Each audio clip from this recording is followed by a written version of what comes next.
What's up, guys? Welcome in to the podcast.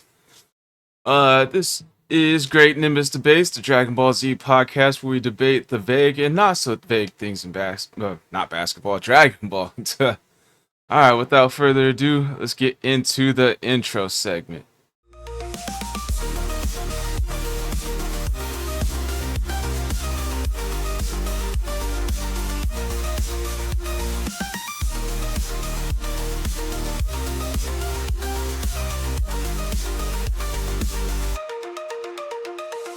All right.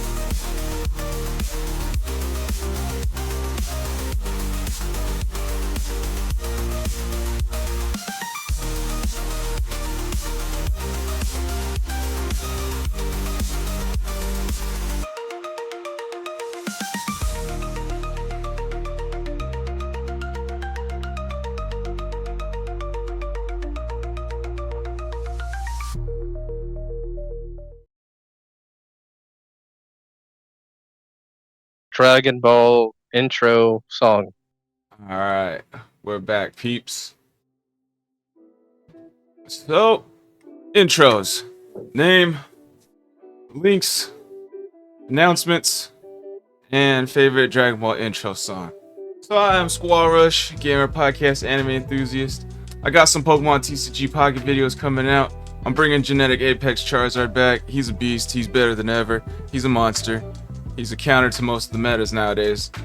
Other than that, let's see. I got the Linktree /SquallRush. So check that out. And favorite Dragon Ball Z intros gotta be, definitely has to be Rock Dragon, bro. Can't go wrong with that old school one.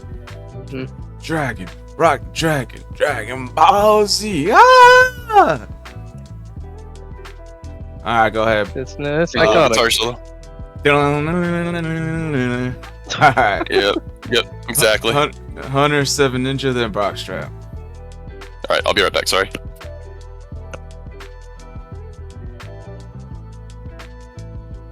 Hunter? I can't hear Hunter. Can you hear? Wait. My bad. I There accidentally it is. muted my mic on the for whenever you were doing your intro, and I forgot I did that. Anyway, my name is Hunter, also known as Secret Cold Sauce. Links. I'd say my favorite one is from Ocarina of Time or Majora's Mask. And my favorite Dragon Ball Z theme song.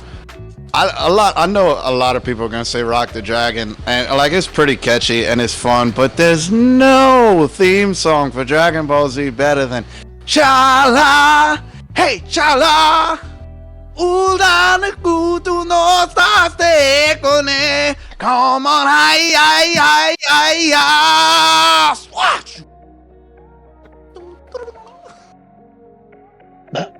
That one. Head Chala, I think it's called. Alright, so I'm 7Ninja7. You can find me at Game Jolt, MeWe, and Rumble. It should lead you right back to my Rumble channel. I don't think I have anything. Any announcements right now? Besides, yeah, that's about it. So, favorite Dragon Ball intro has to be Dragon Soul from Dragon Ball Kai. I listened to both the English dub and the sub version because they have like two different versions of, depending on which one you watch. And I have to say, while I do feel the dub's energy, subs got it 100%. You do have a new announcement. You're back online. No, I've been streaming. I'd imagine. I think I talked about it in the last one. I think you announced that you were going to be back up, but now you're actually up. Yeah, you're right. Yeah, we're streaming again, guys. Check us out again. We're streaming. Hell Divers. I might be doing Wild Hearts later. Marvel Rivals. All those games. Ratchet and Clank. Ratchet and Clank, and maybe Space Marine 2 when I get that. Bro, nerding out. We gotta talk about Summer Game Fest games and stuff like that. Anyway, Brock shit. Strap. Is he back yet, Squall? Yeah, You're muted. He's muted. Sorry about that. I'm gonna share my page real quick. Self promo.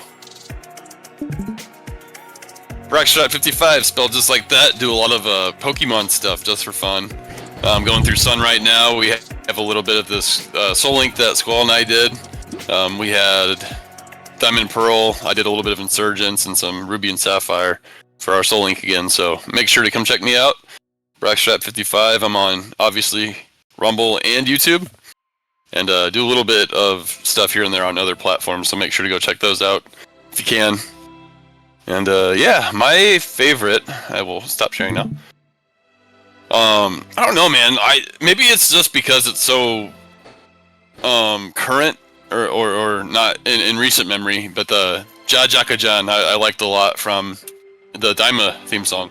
It just kind of had that cool little I don't even know what that beginning was. Kind of synth maybe. No, you have to sing it. We all sang ours. You have to sing it. Jaka-Jan. Oh yeah. Yeah, that was pretty good. That one's pretty good. Between the two. I promise. Sorry. Between the two supers, also, I really liked that. The first super opening. The second one wasn't too bad, but the very first one was pretty good. So We actually didn't hear Seven Ninja sing his. Sing it, Ninja. It wasn't going to happen. Okay. Sing it, Ninja. But speaking of the super ones, I hate Sing that it they or brought I'm in taking my Tournament pants of off. Power. Well, I can't see it anyway, so I'm alright. But anyway, speaking of that, I hate that they brought in Sparking Zero. They brought the Tournament of Power theme song in there. I was hoping for something all its own. Sing it or I'm taking your pants off. Gotta travel a Pause. long way. Pause. It's just getting gear for the second. Notice It's just getting gear. Notice how no one said GT's theme song. I like Bro, GC's theme I song. don't I'm even changing my remember answer. GT's theme song. Alright, segment 1 starts now.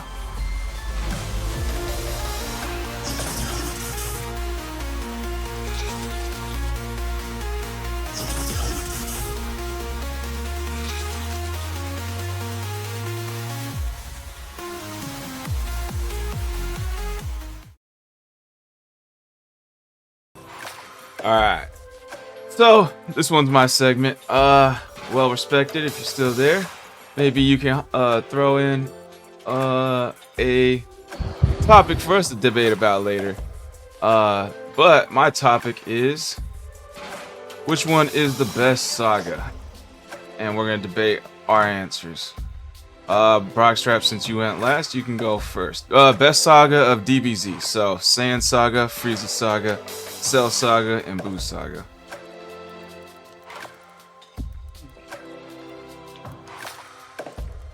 shoot, I might have to go with the Cell Saga actually. I mean, with the Android Cell combined, right? It's kind of a Right. pairing.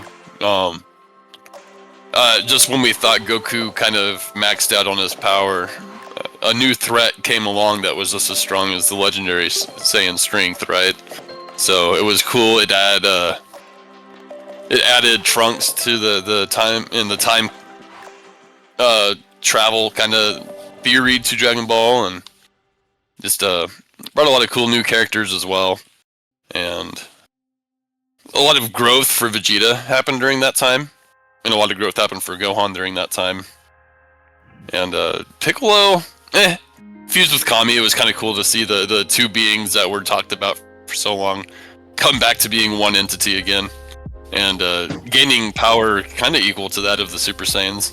Because at that time, Piccolo was the strongest until I think Trunks and Vegeta came out of the time, or the hyperbolic time chamber. So yeah, I don't know. I like that one a lot. Alright. Alright, I think I'm up. Did you have What's a the rebuttal, question? Squall? You paused there a little bit. What's the best saga in Dragon Ball Z between Saiyan Saga, Frieza Saga, Cell Saga, and Buu Saga? Oh, okay. So Brockstrap's Okay. best saga is Cell Saga. Alright, I think I'm up. So, My favorite saga. I actually don't care about the Boost saga. I'm gonna have to go with the Android saga strictly because Android Cell Saga, strictly because it shows off the idea that you don't have to be a Super Saiyan to actually gain that kind of power. And while the androids are somewhat artificial, it was just good to see that Krillin and the rest of the humans can catch up if they're willing. And so it was just something good to see. But I didn't really care for the Boost saga. They ruined my boy Gohan. All right, Hunter. It's I'll looking toss. pretty good for the Cell Saga right now. We're going 3 for 3 on this one, y'all. Everybody knows that Cell Saga is my favorite saga, so I'm gonna give y'all a couple reasons why. Number 1, Super Saiyan fucking Vegeta, dude. And then the fucking muscles that came with it. Another thing I really liked about the Cell Saga is we saw, okay, Super Saiyan is a new transformation. This is like the pinnacle, right? And then we get a stronger opponent, and so you're thinking, what the fuck? Like, are we gonna have to transform again? But no, it goes back to training. Goku gets in the hyperbolic time chamber, trains with Gohan, and he comes out, and he's a Super Saiyan still, but he's way fucking stronger, and he's able to hold his own against Perfect Cell. We got to see Vegeta absolutely mollywop Semi-Perfect Cell, being his arrogant best. We got to see Piccolo fused with Kami. That shit was awesome. Piccolo had some pretty good fights. He invented some new attacks, like the one where he blasted a whole bunch of balls at 17 and missed on purpose, and then fucking swarmed them with him. Hellzone Grenade. Yeah, Hellzone Grenade. There was quite a lot of awesome fucking moments in the Cell Saga. You got to see, we had 3 Super Saiyans in there, and Piccolo was keeping up with them. The androids themselves were cool as fuck, especially 18 and 17. My boy Krillin got to fall in love. That shit was cool as fuck. But easily, the coolest fucking moment in the whole Cell Saga was fuck power levels, fuck Super Saiyans, and fuck you, Shin Gekko! Again, conflating our regular Dragon Ball and our Dragon Ball Abridged here. Yeah, that sounded like some Team 4-star stuff. Tien Shinho or Han was when he was blasting down what semi-perfect cell into the ground with his it was semi-perfect blast cell. cannon. Oh yeah, or tri-beam. Tri-beam cannon. Yeah, and another thing, dude, the fucking testosterone in the Cell Saga, man. Everybody was jacked. Tien was the biggest we ever seen him. Goku was the biggest we ever seen him. Vegeta was the biggest we ever seen him. Trunks was a fucking pussy. Fuck that guy. I hate that dude. But like, he was more jacked than Vegeta with his grade 4. Yeah, grade 3, grade 4. Super Saiyan fucking infused muscles and shit. Yeah. I think it's grade 3, but yeah, it's fucking. It was like, okay, in the Frieza saga, Vegeta had a whole pencil neck. His fucking neck was about as wide as his chin. It wasn't even as wide as his jaw. In the Cell Saga, boy, he stepped out that motherfucking time chamber. I'm talking roided to the max, son. He looked like a fucking Baki Hanma character coming out of there. Like, what's up? Somebody said they wanted to fight. Y'all shit, y'all beneath me, son. Y'all ain't worth my fucking time. Go get stronger. Go absorb that fucking android, and then you could talk to me. Oh, then he did. Yeah, and he showed, he talked all right. He put Vegeta right back in his fucking place. Yeah. Yes, sir. I'll be the odd one out here. I'm going with the Saiyan Saga. Saiyan Saga because it had like a really good level of realism there. Like, even like the filler was good, you know? Like when Gohan, after Goku died, Gohan went on his little journey to survive in the mountains by himself and learn basically the hardships of life. Like the filler part was really good because he made friends with a robot who saved him, but died in the process of saving Gohan. Caved into that cave and basically died. And Gohan was just forced to like walk forward with tears and smiles, and that was like him progressing, like, was it character development, you know, getting more mature, growing of age, even though he still should be a kid, you know, he's like 4 or 5 years old then. Yeah, right around there. And then like later, there's more moments. Like the part that made me really sad when I was a kid was when he made he made friends with a dinosaur, and like he ends up getting knocked out, and when he wakes up, like he ends up getting knocked out, like one of those Tyrannosaurus Rexes like shows up and like trying to like eat the dinosaur friend he made, and like he ends up getting knocked out while trying to fight off the dinosaur, and when he wakes up his dinosaur friend's already eaten. And then he's like Icarus. No, not Icarus. It's like it looked like a long neck dinosaur. Like I forget like what it's called. Like Littlefoot? Yeah, but like an adult version of Littlefoot. Those are called brontosauruses. Yeah. So it was like one of those that got eaten. And then like he's just sitting there like he was crying, and then he like walks and continues forward crying and smiles again, like grows even more, bro. Like I don't know, like that part scarred me when I was a kid.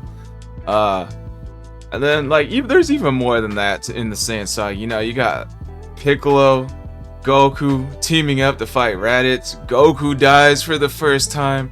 You know, Goku has to go and learn like a bunch of cool moves and stuff to like come back and be not as strong as Vegeta. You know, like we all thought he was gonna come in and kick ass, and he didn't. He got whooped by Vegeta basically. Like everything looked like all hope was lost throughout all parts of the Saiyan Saga. You know? Can you say that part again? My mic cut out. I don't know.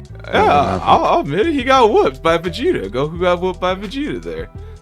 In grade 8 form. Yeah. Never happened again. Yeah. Until the Buu Saga? What are you talking about? Ah, God. Here we Take a go. cheap shot. Anyways, everything was grim as fuck about the Saiyan Saga, you know? Goku dies. More powerful Saiyans are on the way.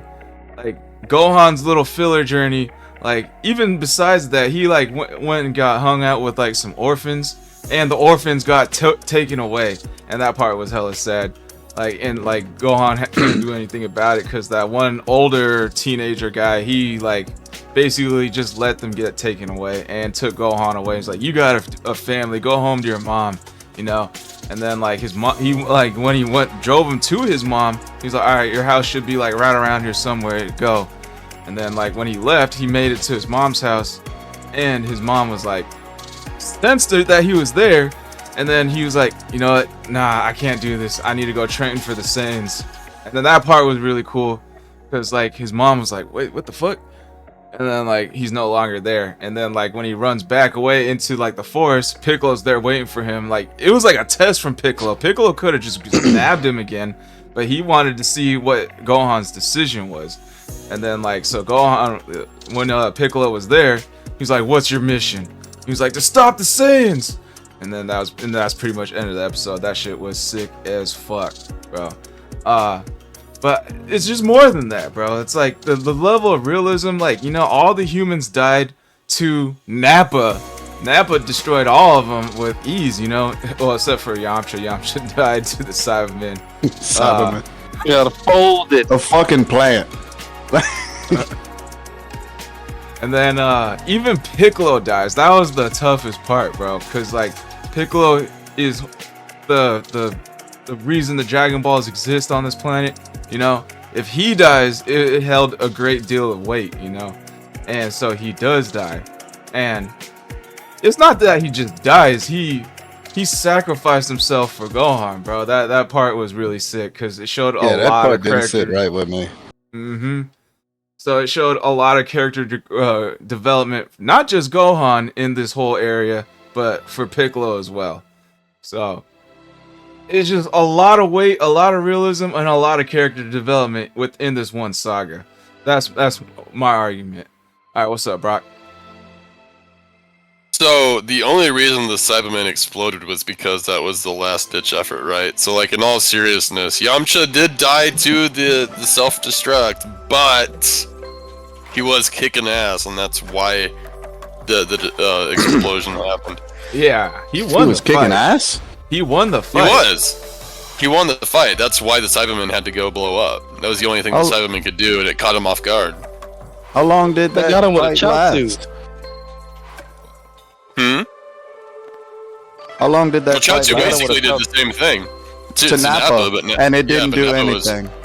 right. But we're under the assumption that Yamcha was at Nappa's level at the time, which just isn't the case. Yeah.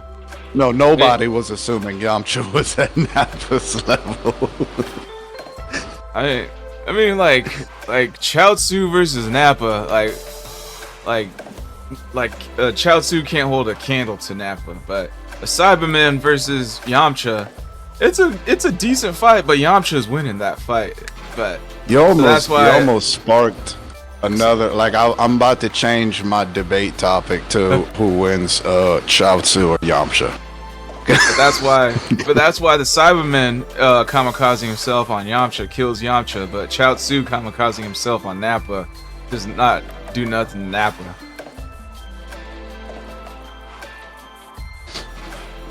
Yeah.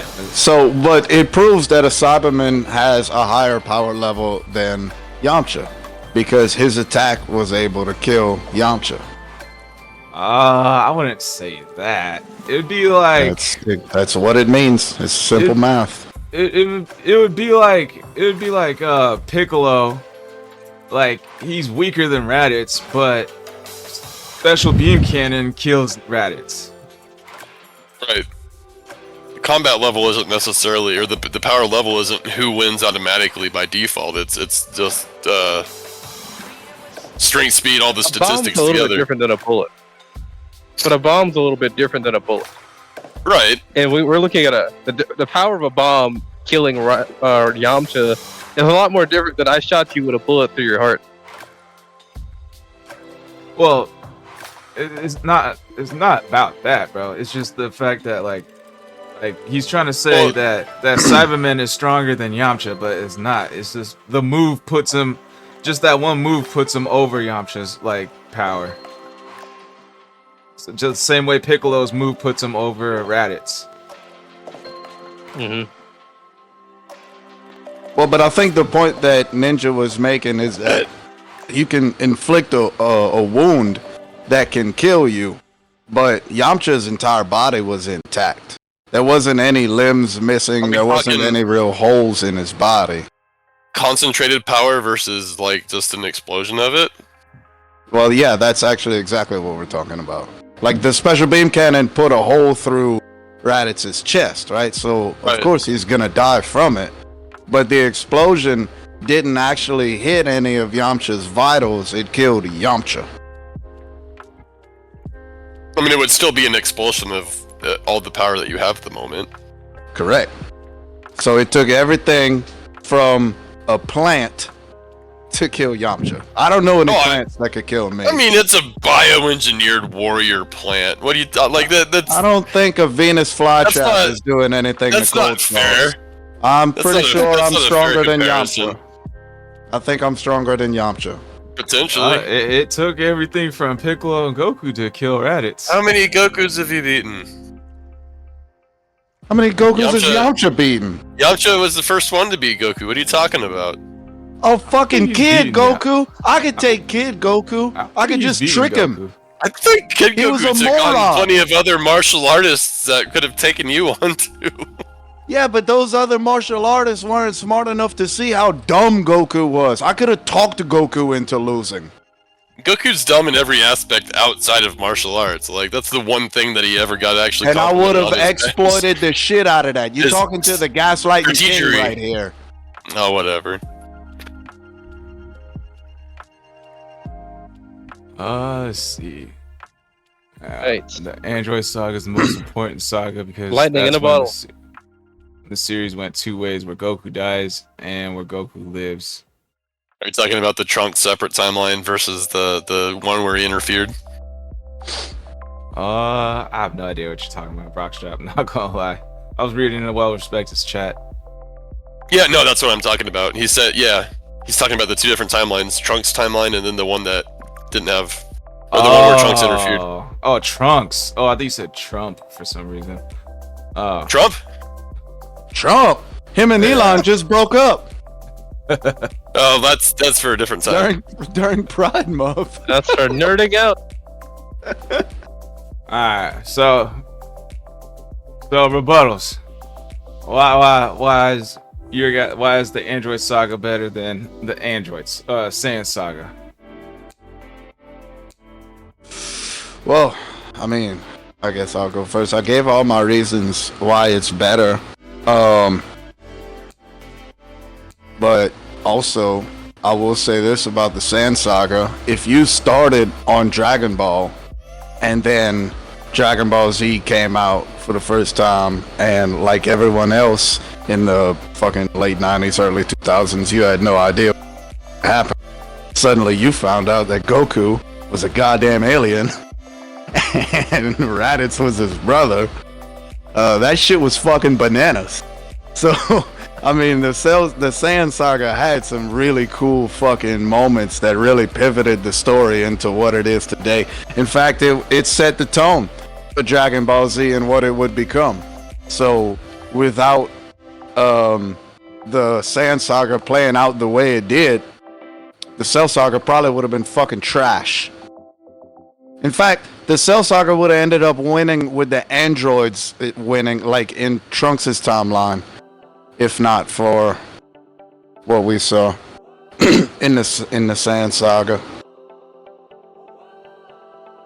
So it sounds like you're kind of changing your answer to the Saiyan Saga a little bit. You are out of your mind. You're just talking about a weaker Cell. It wouldn't have been. It would have been a weaker Cell, but they would have trained for him. I could see a future Gohan coming back to the past with Bulma.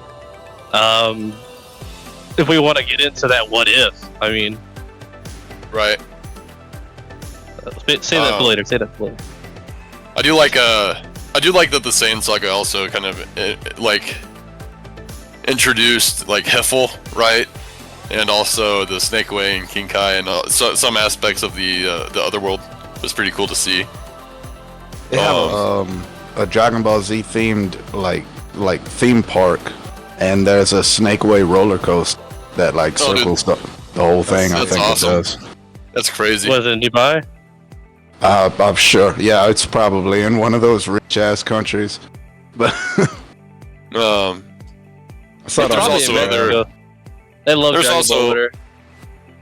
Yeah, no, Dragon Ball is pretty popular. Even down in like Spanish speaking countries, it's pretty popular over there too. It's just a good show. A lot of people all over the planet are pretty into it. I think even Portuguese has their own like dub also. Like it's popular in a lot of places. Well, yeah. Language versus. Anyways, I've been planning a trip to Japanese. If you're a diehard OG Dragon Ball fan, then yeah, the Saiyan Saga is probably as close as you get to anything else to Dragon Ball. I do like the Saiyan Saga a lot. That would have been my second for sure. But yeah, it's just cool seeing like all these new characters getting introduced in the Cell Saga. The return of Frieza and his father, it introduced King Cold. It was kind of like cool. You were worried right off the bat, right? Because like it literally took place just after the Frieza saga. You're like, oh no, Frieza's back! Like everybody's freaking out. How is this gonna work out? And then not Goku. Goku didn't come to the rescue, but Trunks, another Super Saiyan. You're like, whoa, there's another one. That was pretty interesting. I don't know. Trunks is pretty cool. I don't think Cold Sauce gives him enough credit. That outfit is pretty crappy though. He looked a lot better in the He's clean. Saiyan art. I do like a lot of the right. I do like a lot of the actually the Android Saga movies are my favorites. The Super Android 13, the Broly movie. What other one was right around then? The one right after BoJack wasn't like super duper great, but it was but the Android 13 and the Broly movies I think were the best two out of all those. And yeah, just the development. It seems like the development really in the Saiyan saga was just geared towards only Gohan and a little bit toward Piccolo. But yeah, there was a lot more development for Gohan during the Android saga, and the same for Vegeta, same for Trunks, even future Trunks. Goku's still just the same old silly Goku, and I mean Piccolo had to come to terms with becoming one again with his.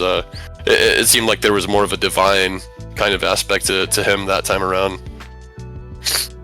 But yeah, I don't know. I just prefer that one. Even in the games, I was always excited to see. That was always a freaking pain in the butt to fight, just even in the games. But yeah, I don't know. Cell was kind of cool. I liked seeing his like kind of larval bug form. I don't want to mention the semi-perfect form, which was weird. But then even the perfect Cell. Oh, he's so handsome, right? Is the running joke. The running joke. Don't lie, and neither do I. That is a right. handsome man. The abridged. Everybody should go watch Abridged. Anyway, yeah, I don't know. That's all I really have to say, I guess. Yeah, I would say Android for first, and Saiyan real close behind.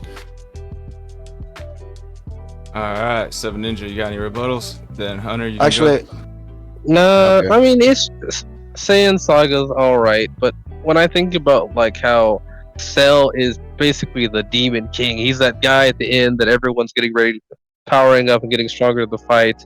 Like that to me is greater than the Frieza saga on the basis of the Frieza saga. You could argue it's the same way, but it was determined we were going to fight no Cell. It was not determined we were going to fight Frieza. They were after getting the Dragon Balls and skedaddling. Okay, so like when it comes down to that, the expectation, how are they going to overcome it? Finding out that Goku's not the one who beats Cell, but it's Gohan, and how that even happens in itself.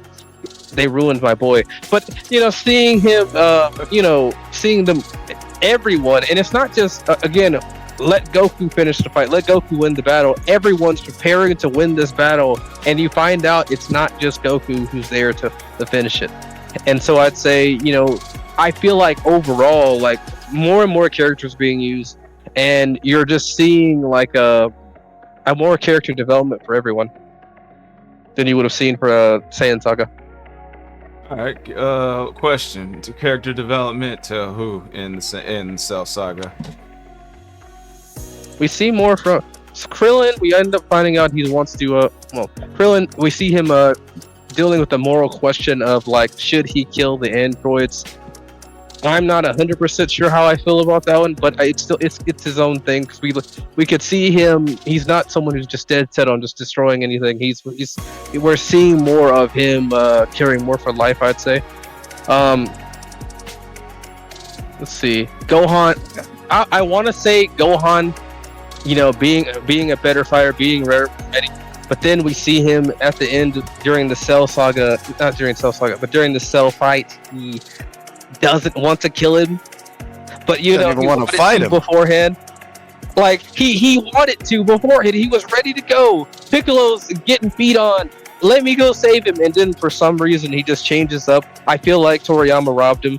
But to see Gohan become more of a fighter, become more ready to stand there and be the guardian he is, I think that's 100% character development. We got to see my baby boy, from Vegeta, seeing him become a better I don't know, let's just feel if I want to call him a better father, but to see him become more vulnerable towards not only his son but his family. And Busagi enhanced it like 100%, how he treats smaller Trunks and how he talks about his family and all that. It enhanced it, but it all started in Android Saga. So I'd say all of them so far got some improvements. I'll agree Vegeta had some good character development there, and I'd say even Piccolo to a certain degree, because him and Kami like kind of put their differences aside to fuse together for the better of the world. Krillin, I'll count that as character development, but I think that's more of a SIMP move right there.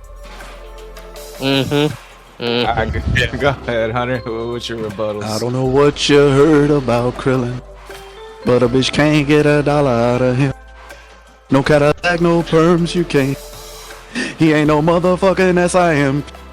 Anyway, so yeah, one of the things that certainly, in my opinion, makes the Cell Saga better than the Sand Saga is you have way more moving parts in the Cell Saga. In the Sand Saga, you got Team A and Team B. You got Raditz came in, okay, and on Team A you kind of have two factions. You got Goku and Piccolo, but to the end of it all just merged into Team A. In the Cell Saga, you got Team A, which is the Z Fighters. You got this offshoot, I guess you could kind of call it Team B, because there was nothing really tying Vegeta to the Z Fighters. He was just waiting for Goku to come back so he could fight him. You got Team C, which is Trunks, coming from a whole future timeline, which is kind of an offshoot. We'll call it an offshoot of Team A. And then you got the Red Ribbon Army. You got Dr. Gero and this fat ass fucking Chuckles the ass clown over here of an android who, this is Team B. The Red Ribbon Army is Team B, who comes with Dr. Gero himself, Chuckles the ass clown, Android 17 and 18, and then eventually Cell.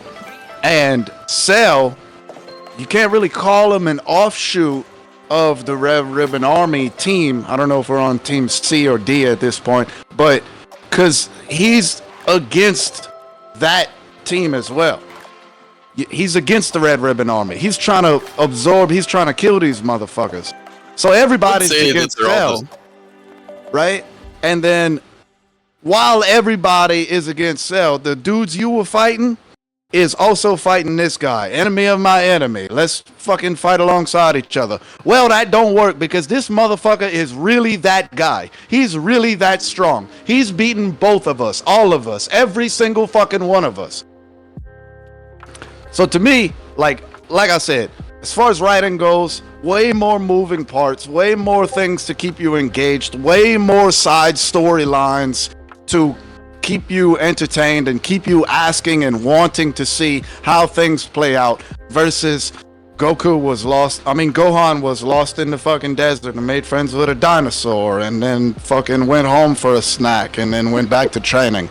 Like, that's why, in my opinion, the Cell Saga was certainly a better story than the Sand Saga.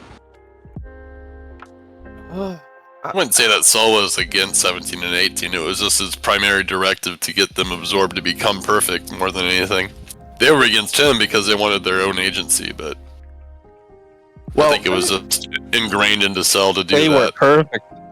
I mean, the way I see it, if I'm like not against someone, I'm also not gonna kill them.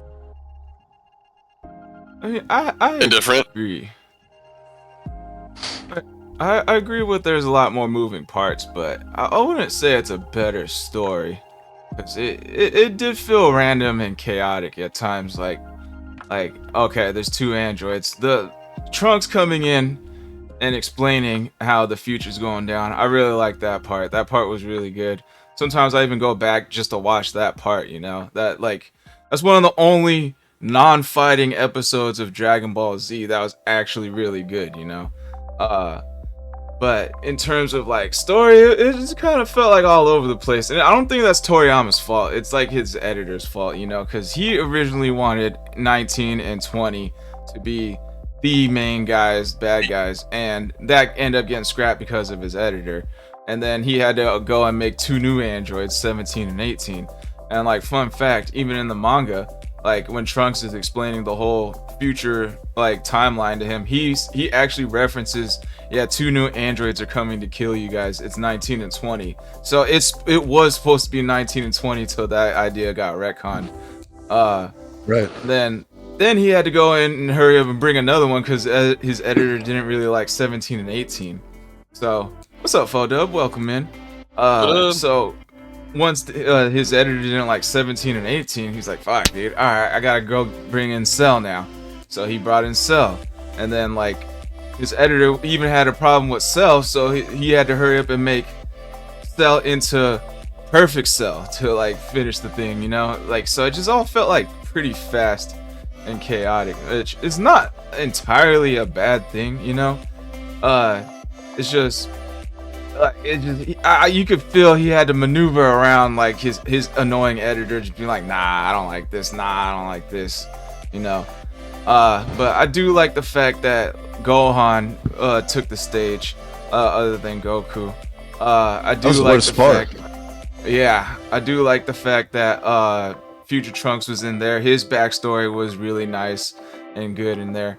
I do like the levels of character development, but in terms of like everyone being all over the place, I think because they didn't really get to explore too much on the Android 17 and 18 side. Like, they didn't get to explore too much of the Cell side, you know. I mean, they didn't really explore too much of Vegeta and Nappa coming to Earth. They had like that one episode, so that was kind of cool. The filler episode where Barlia, whatever that bug planet was, yeah. But in terms of like characters being used, I would honestly give it to the Saiyan Saga more, because they had multiple episodes of Yamcha, Tien, Chaozu fighting and Krillin fighting Nappa, you know, versus like in the Cell Saga, you know, they all just like try to jump in to help Vegeta getting washed by Android 18, and then they just got scrapped by 17. And then other than Tien's little tri-beam moment to shine, it was Piccolo's like the only other person he had like other time to shine in that Cell Saga. Yeah, the villains were shining. Squall. How? They were kicking ass. They were kicking ass and they weren't even taking ass. They were looking for one name, Goku. And they were kicking ass the whole fucking time. And they all looked awesome. I don't know what the editors were thinking. I mean, even 19 and Chuckles' ass clown were like pretty cool. Maybe you could say that about the Cybermen and Nappa and Vegeta in the Saiyan Saga. And Raditz. I certainly do say that about Nappa and Vegeta and Raditz and no one else. Anyway, and we also had, you know, like you mentioned the filler in the Saiyan Saga. We definitely had the best filler episode in all of anime come out of the Cell Saga. That was Goku and Piccolo going to get a driver's license. Also, we have Ninja. Correct me if I'm wrong. We had 3 movies come out of the Cell Saga. We had the Broly movie was in the Cell Saga. We had Super Android. What was it? 13 or 15? I don't remember. I think it was 13. That was part 13. That was part of the Cell Saga, and then also BoJack was like directly after. Mm-hmm. So maybe even the cooler and the meta cooler as well. You know what? I think Revenge of Cooler. No? Revenge of Cooler was like before Frieza showed up to Earth. No, because Goku was there.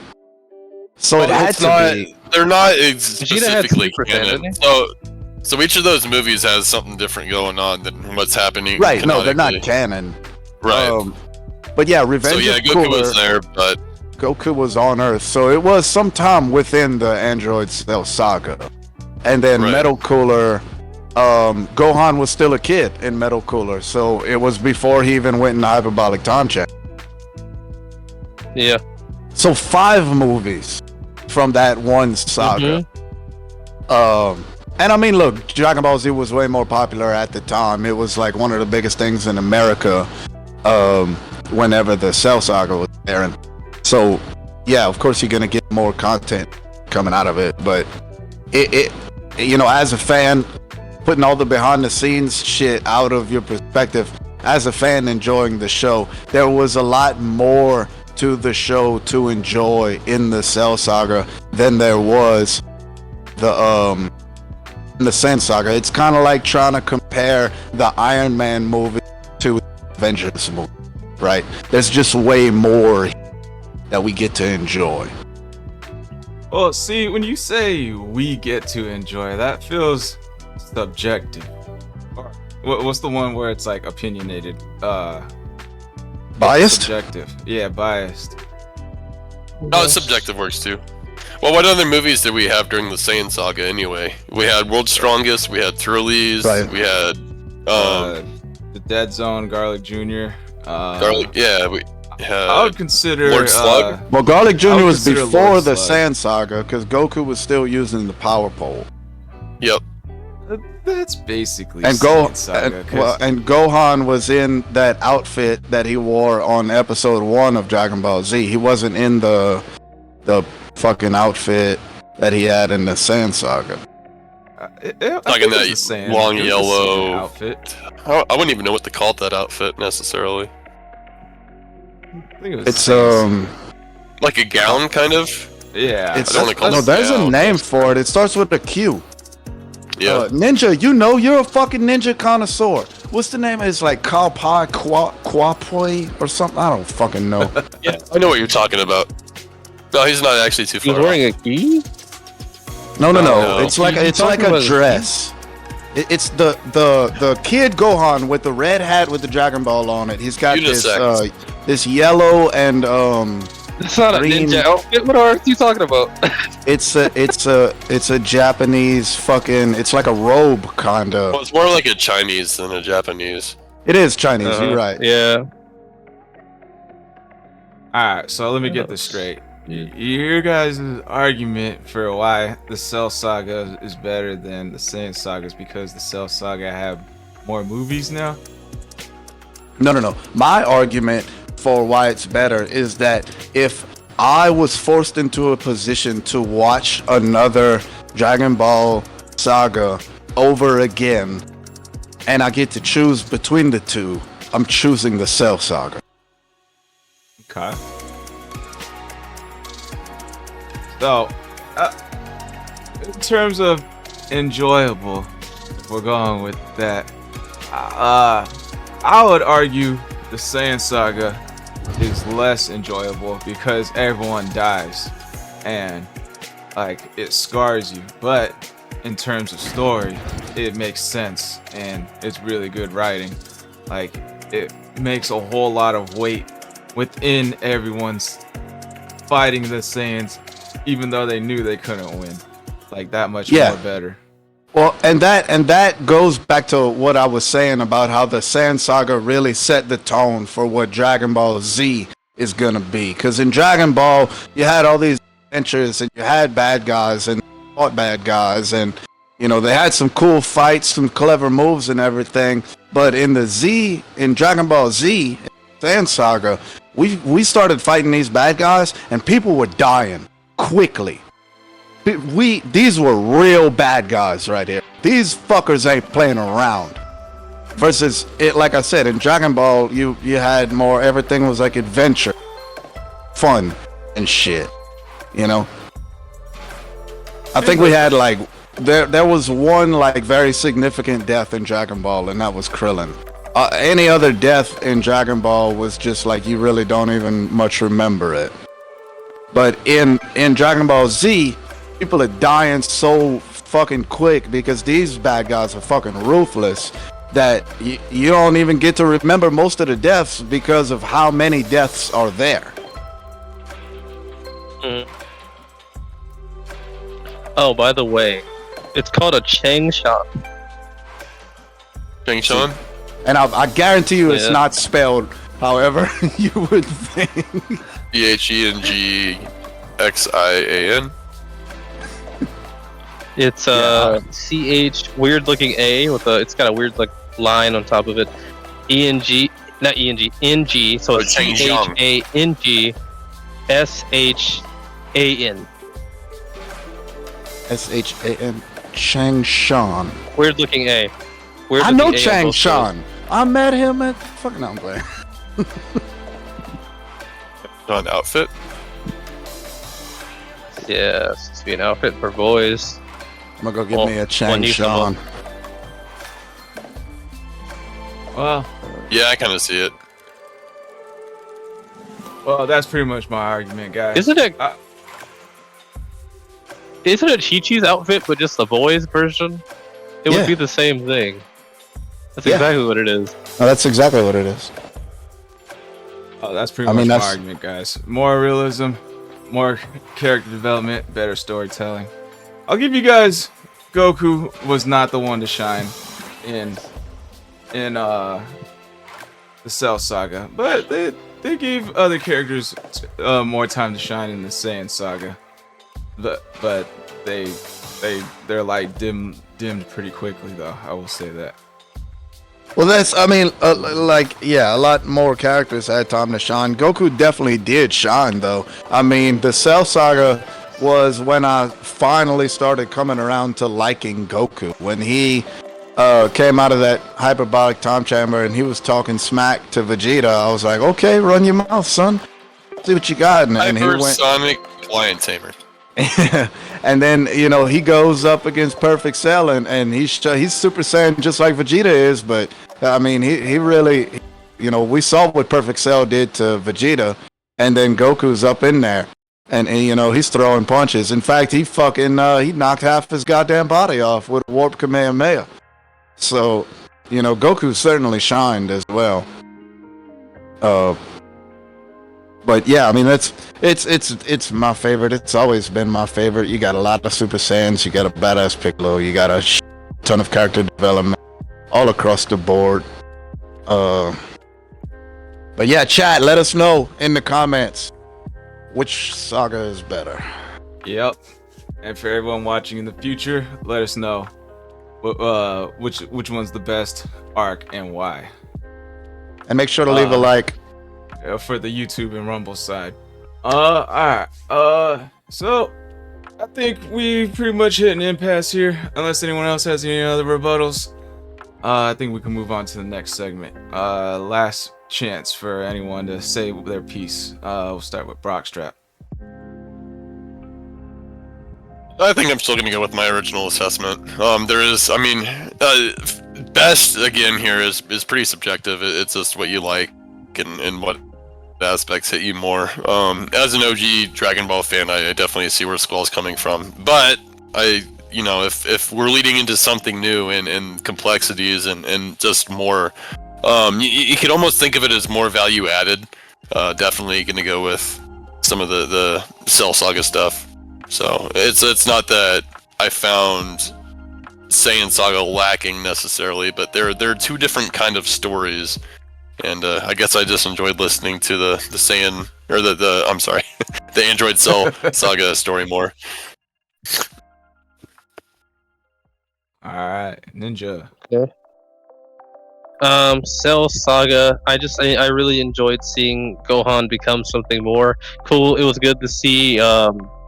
I was hoping to see more with the idea of time travel once they started bringing in Future Trunks, but they didn't. It is what it is. But it was good to just see a lot of characters, see more of what they will become, and seeing again, it's not just they're waiting on Goku; they're having to become themselves something worthy of their enemy. So, still Cell Saga.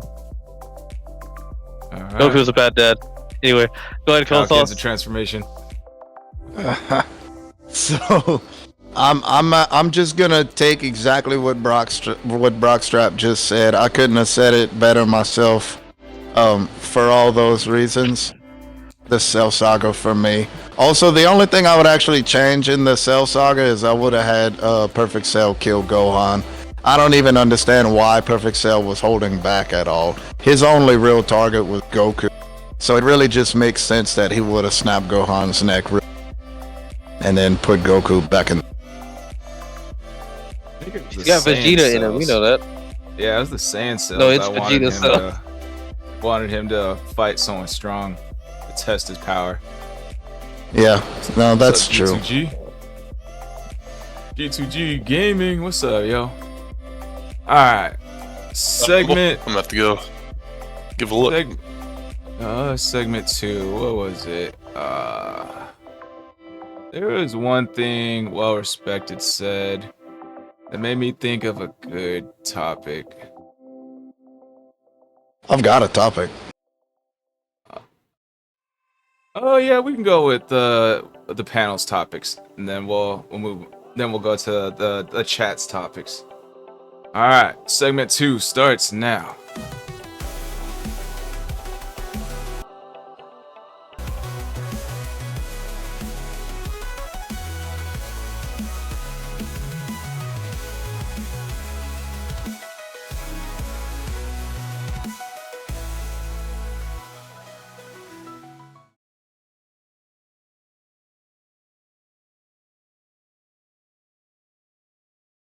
What, buddy?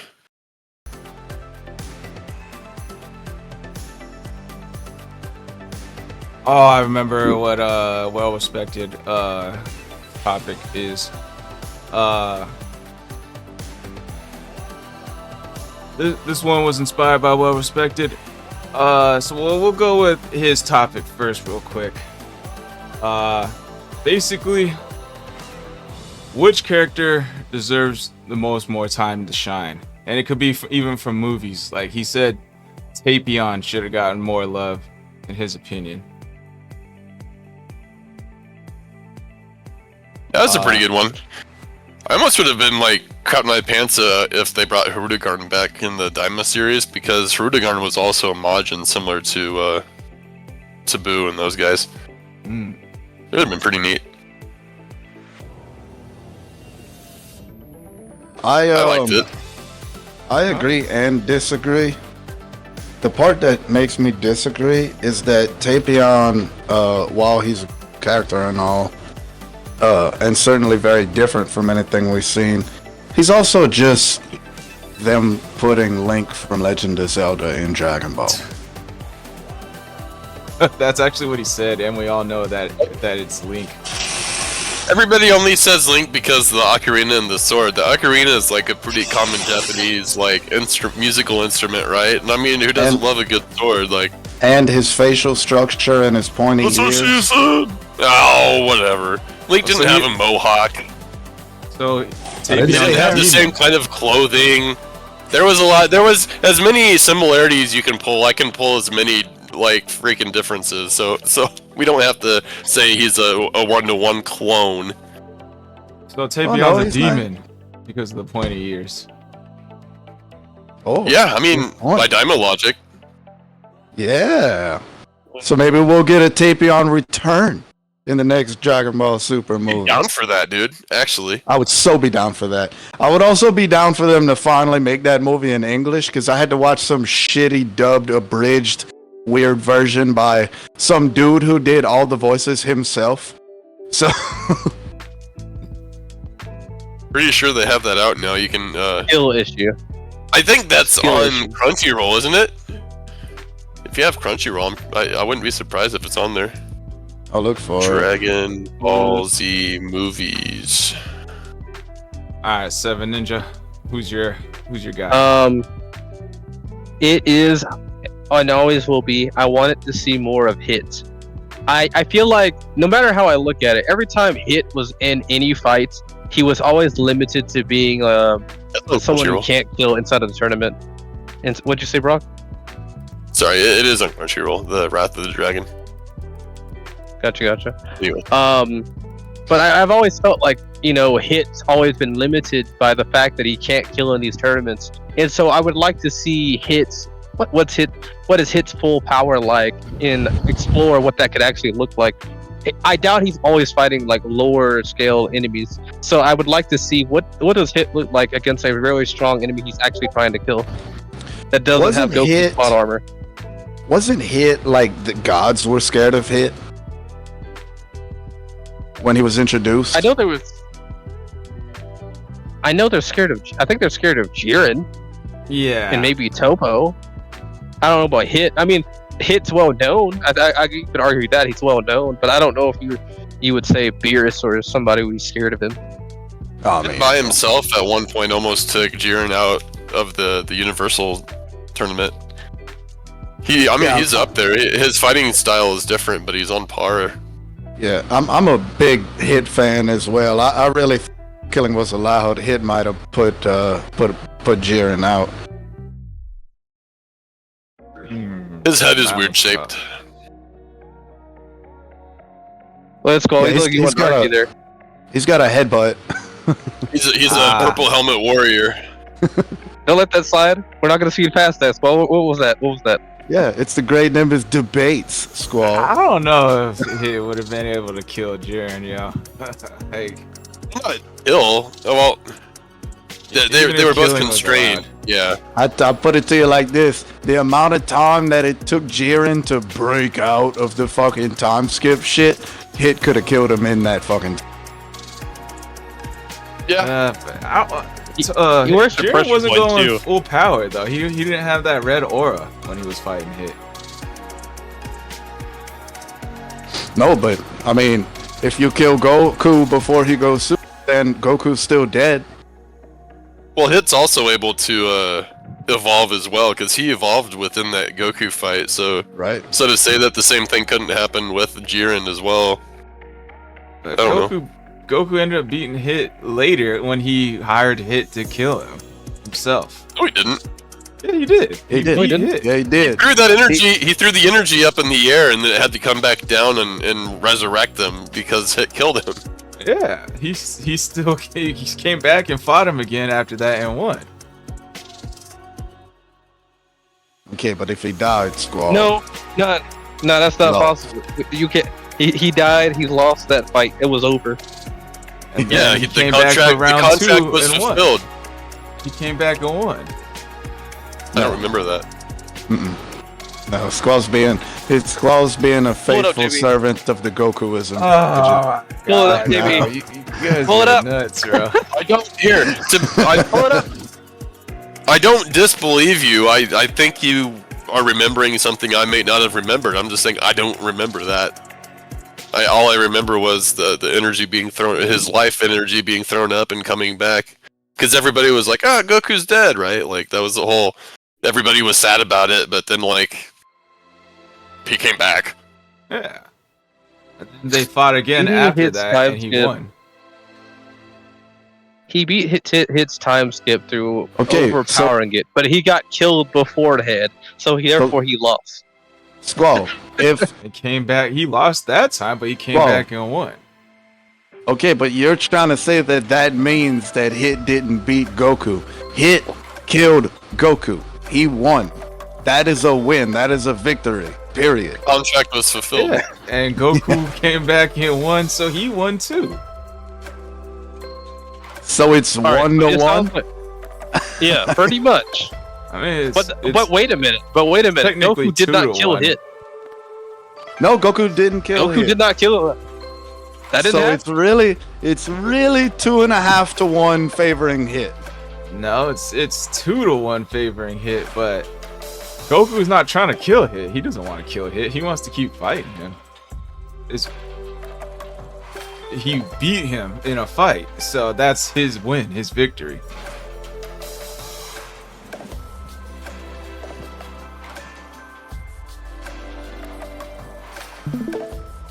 Yeah, potato orange. Okay, that's what this sounds like.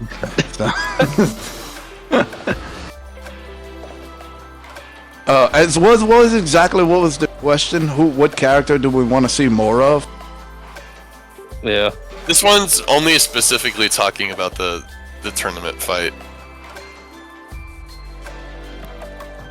Well then, were we talking about Tapion? What character deserves Character you want to see more of? Yeah. What character do we want to see more of? Yeah. I think Brock, you said Harudagon, unless that you wanted to change your answer. Well, I mean, Harudagon would have been cool to see in the specifically in the Daima. I don't know if I would want to see more of him particularly, but it would have been a cool callback. Harudagon was that giant enemy in that Tapion movie. As much as it was cool that they brought Broly back into the actual canonized storyline now with Super. It would have been pretty awesome if Cooler would have been as well. It would have been interesting to see the relationship between him and Frieza, like maybe a more mature Frieza, and just another person of their race would be kind of cool to see. I completely agree. In fact, I think it would have been way cooler to have Cooler come back than Broly. Especially especially the fucking Broly that we got, dude. Like Yeah, literally, I love the Broly that we got.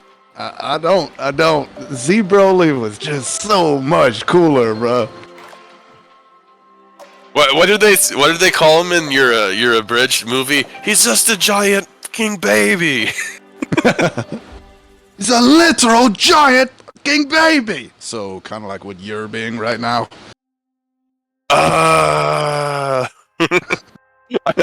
don't know why that even happened. It was just funny seeing like Piccolo just drop Vegeta and him not do anything about it. Yeah. Oh man. Yeah, that shit was cool. In fact, it would have made way more sense for them to just use the Z Broly and canonize that version. Because I mean, like having a fucking the legendary Super Saiyan can be on par with these fucking God Super Saiyans. It's like, why are we using the title God if there's a prophetic version that comes around every 1,000 years that can fucking potentially surpass him on raw fucking strength alone? That's stupid. It's Everybody that incredibly watches dumb. this, everybody that watches this, if you do not give Dragon Ball Z Abridged a chance, at least You're it's a missing half out. hour long. It's a half hour long. At least give the abridged Broly movie a chance. That's Yeah. all you have to do. Just the Broly movie. It's great. They do such a good job. Sorry, I got a sidetrack. Well, what's your so who's your guy? You want more time to shine than Brock? Oh, Cooler for sure. Cooler would have been awesome. Cooler. Yeah, that's a really good pick. I like Charm City's answers too. They're pretty good. Yeah. Well, I Drill and don't have Reddit, access Murdoch. to the chat. Charlie Reddit, Murdoch. Krillin, Raditz, Bardock. I mean, those. I wouldn't even say I'm interested in seeing any more of them. Maybe like Krillin, but my answer ever since since I was a little kid has always been TN. I mean, there's always cool glimpses of TN that we get, little solar flares, TN, if you will. He's underrated a lot. You know, but I mean, I want to see like some real cool TN shining. Fucking like, I want him to be like he's a Triclops, you know. He's got that dojo. I'd like to see if we whenever Frieza returned to Earth in Super and busted out his golden Frieza form, he brought this right. Tien runs a dojo. You know, Tien pulled up alone. Like, how much cooler would it have been if Tien pulled up with this small little army of like 20 dudes that have a small amount of key, ability? Like, I think that would have been a much cooler route, in my opinion. Yeah, I kind of agree with Hunter on this one. I kind of want more of the Earthlings. Like, maybe not Tien, but yeah, I would like to see more Tien, I'm not gonna lie. Because Tien was like one of the only guys to beat Goku as a kid, and then he was just basically tossed to the side immediately right after. He got whooped by one of Piccolo's little minions, Demon King Piccolo's little minions, and then from then on there, he's just been like freaking small potatoes after that. So yeah, I would definitely like to see some more from him. I do like the idea of Hit getting more time to shine, and Cooler. I would like to see him be canon. I definitely want to see more of Yamcha. I want him to get rid of the stigma of he got beaten by a plant when he didn't. He won that fight. He just got a last second caught off guard kamikaze, and then now his death pose is iconic because of it. So I I think kind that's of the most referenced death pose like in any other anime ever too. Well Yeah, deserved. Well deserved. Besides Got too cocky. besides Super Saiyan, the death pose is the next iconic thing in any other anime. From Dragon It's Ball true. Z. There's a lot of Let's not forget there's the that Vegeta arm. exact pose, like in a lot of anime. Like when people get their ass kicked, they lay in a small crater in the ground. Motherfucking Mark Grayson, Invincible, did the Yamcha death pose. Like it's sorry, all didn't mean to over. interrupt. I have to look this up now. Invincible. I'm telling you, Invincible Yamcha comparison or some shit like that. Oh, what the fuck? Yeah, dude.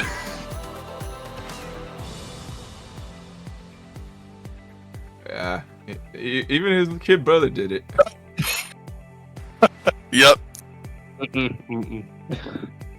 Yeah. Anyway, sorry, I didn't mean want to this- interrupt. Oh, you're good. What's up? No, I meant earlier when I did interrupt.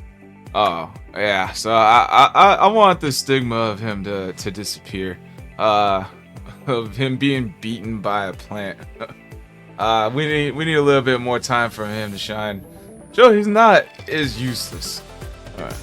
Hey, that'd be nice. But I don't think he's gonna get it. I don't think Tien's gonna get it. But it'd be nice. There are you two talking times. about Yamcha? Yeah. I don't think You know what Yamcha I or would Tien do? are gonna get it. Well, no, I don't think so either. But you know what I would do for Yamcha to give him character growth and shit like that without having to make him... Because he's said plenty times before, I don't even want to try to catch up to these guys. But if Yamcha, you know, he's already got a lot of money for professional baseball and shit. Maybe if he joined 17 with the park ranger thing and, you know, they kind of grew that... into like a much larger like wildlife conservation organization, you know. That's an interesting idea.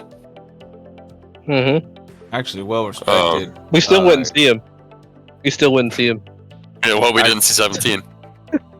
Actually, like well respected's answer here. Garlic Jr. getting more time to shine. I kind of liked him as a bad guy. Like he's the only one who got the Dragon Balls and wished for immortality. Yeah, and then So- he summoned the only thing that could defeat him, and it was used to defeat him. He escaped The though, abridged.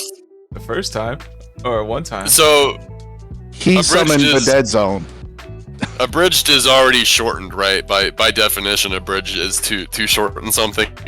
So there was abridged Kai, which Kai shortened up the actual Dragon Ball story originally.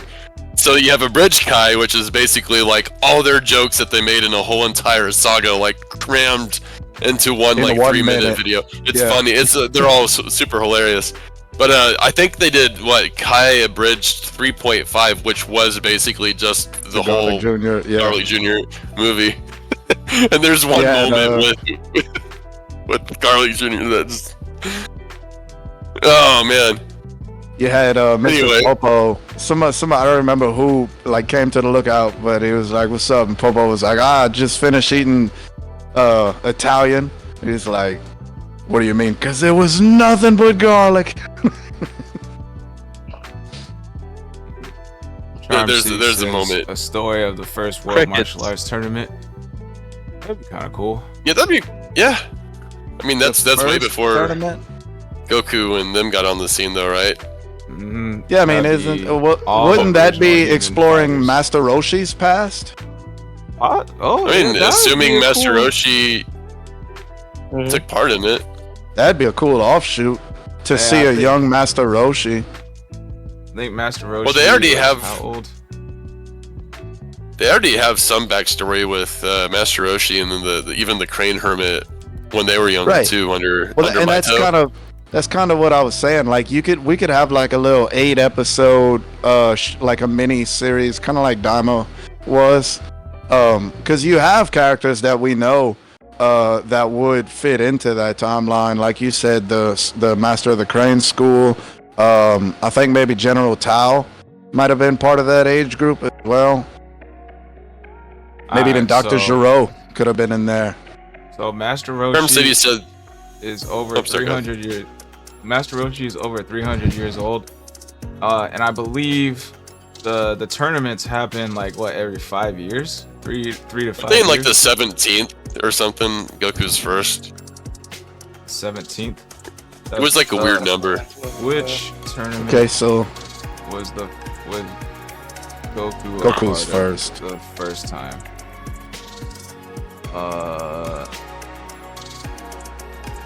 Or maybe even the 21st. World tournament was Goku first a part of? But yeah, Goku or Master Roshi drank some sort of I think it was Korin's some water up in Fountain of Korin's Youth. tower. Yeah. Oh, it yeah, wasn't yeah, it Corns. was It wasn't Corns. It was the Fountain of Youth. Him and Baba both. That's why they're able to live so long. I don't. Mhm. Yeah. They can still die outside of causes other than age, but I'm pretty sure they're not gonna ever die because of age. Well, they can still die natural if they causes. stop drinking the water. That's if they decide to stop drinking the water. So Oh. Goku was first participated in the 21st World Martial Arts Tournament.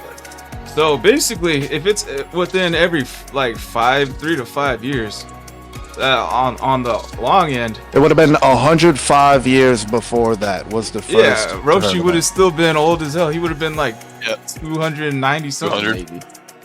I mean, but he still did participate in the 21st along with Goku under Jackie Chun, his Yep. alter ego. Some Yeah, guys, and he's still that was could the have. final match, wasn't it? Yeah, So there you go. and then But even 10 years certainly- later in the Piccolo fight too. Yeah.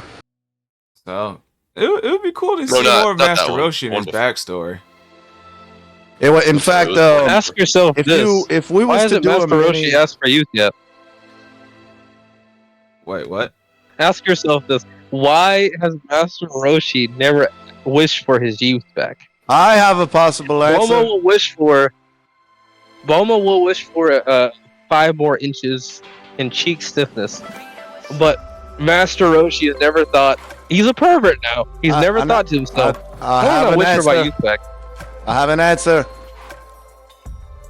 What's the answer? You want to hear my answer? So Master Roshi is a fucking pervert, and when an old ass wrinkly man gets perverted to a woman, it can be brushed off. It can be, oh, he's just an old perverted man. But if a fucking 21-year-old doesn't perverted shit, she's calling the cops. You know what I'm saying?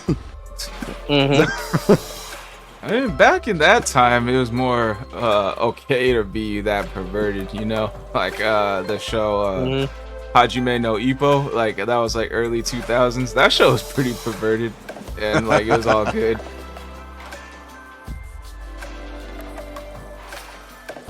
Yeah, I know. I remember you had a blast watching that locker room episode, Squall.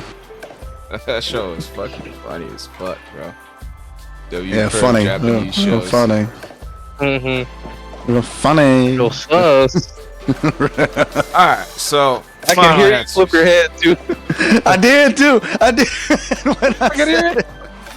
Wait, what? it was so funny. What the fuck? Did I really I say can hear that? it, bro. Y'all ever saw that show Hajime no Ippo? Oh yeah, dude, the boxing show. Remember he started doing the turtle shell boxing style like Mike Tyson? Squall over here. You ever remember the fucking locker room episode when they were looking at each other's dicks? That shit was hella funny. Word more we learned about Squall Rush.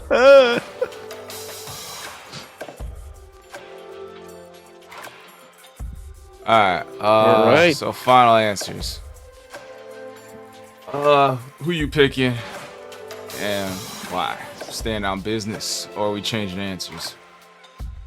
Okay. I guess I'll go first. I'm going with TM. There's a lot of great choices. There's Cooler, there's Hit, but I'm going with TN. I mean, he's got 3 eyes. He's got cool, unique abilities. We don't really see anything like his from other characters. He's got that cool transformation where the arms come out of his back. There's a lot that could be done with TN, and I would love to see that get explored. Alright, 7 Ninja. Okay. Alright, so mine is still going to be Hit. I was gonna say Android 18, maybe even 17. They have some. I want to know how they got that strong, but Hit goes a lot of places. I can see a lot more planets, a lot more dimensions, and I want to see this guy actually go after a target that's super strong, that doesn't have Goku's plot armor, and he fights him to the death. I want to see that, and I feel like we're gonna see a far greater Hit than we ever saw in the Tournament of Power. Yeah, like imagine right before the next tournament takes out Topo. Mm-hmm. All right. So they did try to kind of, in the manga and also in the Super Dragon Ball Heroes anime, they did try to kind of fix the negative look upon Yamcha. In the Moro arc, they have the Galactic Police come out and fight against Moro's army, and Yamcha helps take part in that fight, and he actually gets complimented by some of the Galactic Police Force members. And then I think there's something going on with him and some chick, actually, in the Super Dragon Ball Heroes anime, or the promotional anime, so that's kind of interesting. I do think that Cooler would be cool to see. Again, I do like the idea of Frieza not being the only one of his race, and a familial kind of person could be interesting to put in there. I also actually want to see more of Keto Pesla. If we're talking about people from the freaking the Universal Tournament here, I definitely would like to see what goes on in the daily life of that guy. He seems kind of like... Which one is that? Keto Pesla, he was the one that could change his different suit colors that was fighting Vegeta. Oh, okay. Vegeta just let him beat the crap out of him. Well, you can see a lot more of him. He has his own anime. It's a really old anime. That was the inspiration for that character. It was this old, like, I think 80s Ultraman anime. Something like that. Yeah. No, but I wanted to see specifically Keto Pesla. That was pretty funny. I know what you're saying. Yeah. Because there's all these implications. The Tournament of Power just added so many extra new characters that just through like the short little exchanges you could only imagine the backstories of those characters. So I wouldn't mind seeing actually like just one even like little filler super episode if they ever decide to bring it back of what's happening in Keto Pesla's life. But yeah, I mean, if we're going seriousness, who we want to see more of, I think Cooler would definitely be cool if he was brought into the canonical fold. So we'll see. I mean, stranger things have happened, right? Actually, Squall, before you go, let me add in right here.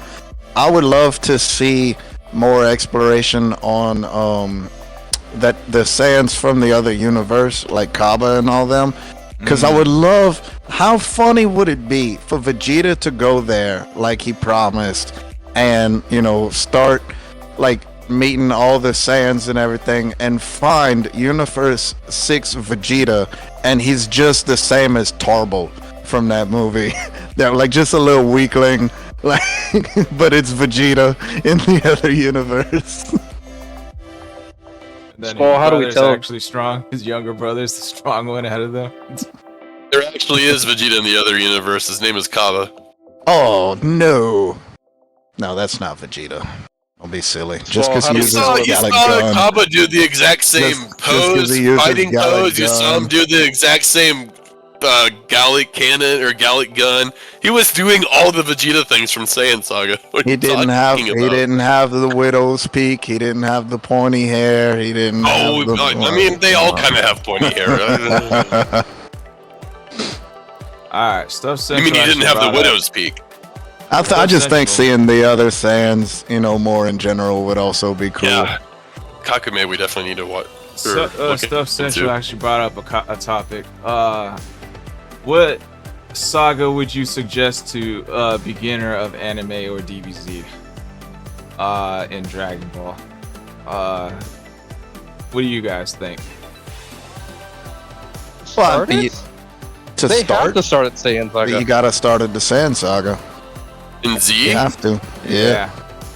I would say Dragon Ball? I would say just start Dragon Ball. Like, start from the beginning, man. So I had to watch because I've never watched Star Wars up until recently, and my wife made me watch it. I had to watch the trilogy, right? 1, 2, and 3, the Phantom Menace, all the Qui-Gon Jinn and Obi-Wan Kenobi stuff. And then I had to go back and watch more historically, like, just worse, like, production value, the Luke Skywalker stuff. And man, it was rough to go back. So, just for that same reason, I would suggest watch Dragon Ball, get to know Goku, get to know those characters, then continue on to Z. I wouldn't be able to recommend a Saga in Z. You know, it's a toss-up for me between Saiyan Saga or the beginning of Dragon Ball, to be honest. Because I did grow to love Dragon Ball Z through the Saiyan Saga, and going back into a more rougher animation wasn't bad because I fell in love with the show, you know? It made me appreciate it more, like to see how weak Goku was and how strong he came into, you know? Or how I know he's gonna progress in the future. You're right. Well, I mean, even Z would be confusing without proper context even before, because the whole thing is like, Raditz is here, so that's new. But then you're like, Piccolo's here, and you're like, what's wrong with Piccolo? Like, he seems established, right? There's just a lot of established material from OG Dragon Ball that would help in context with stuff that you know now. And I see what you're saying, Boxtrap, but like both of those moments happen in the first of like 300 episodes. So like it's, you know what I mean? Like you don't really need the context because you gain the context as you watch Dragon Ball Z. I didn't even know there was a Dragon Ball until I was in like middle school. I was already done with the Buu Saga when I found out that there was that Dragon Ball existed. I started on Z. If we were talking about Naruto here, then sure you don't need the context because you have fucking backstories every 5 episodes to remind you of everything that's ever happened all the time. Like Z doesn't have that. You have. Which is why you're Z like, is better. Piccolo. Yes, and also I don't know. I just. Sure, you can probably get away with understanding most things in Z without watching Dragon Ball, but I don't know. I would still just recommend Dragon Ball. Yeah, I mean, I might be a little biased here, but going into Z first, like kind of filling in the gaps as you watch. I kind of like doing that. Like, oh, Bulma, Krillin, and Roshi are all friends to Goku. Oh, they don't know he has a son. Okay. Oh, they're scared of Piccolo. He must be a bad guy. Oh, who the heck is this Raditz guy? He's his brother. Oh shit. You know, like I kind of like filling in all the gaps, like through watching myself. But yeah, if you're not like me, I definitely say go with Dragon Ball first, and like so you can get like all the context. But yeah, like if it's somebody who's prepared to dedicate like 3 months of their lives to a new show that they may or may not want to see, like the question said, someone who's new to anime, someone who's new to, you know, Dragon Ball takes a little time to get exciting. I tried to watch Dragon Ball on Crunchyroll. I think it was like 5 or 6 episodes before something cool happened. Bulma literally shoots Goku with real bullets in the first episode of Dragon Ball. That's not exciting. No, it's and then not he throws exciting. her car. Yeah. I don't want to. And then she gets picked up by some pterodactyl, and he has to go rescue the girl that basically just tried to kill him. It's all weird and crazy. Yeah, and Goku picked up the car after it ran him over and tossed it. Like as a boy. But yeah, if you're more into like more action, definitely DBZ. If you don't mind less action, more adventure, a little bit more comedy, I'd say Dragon Ball is the way to go.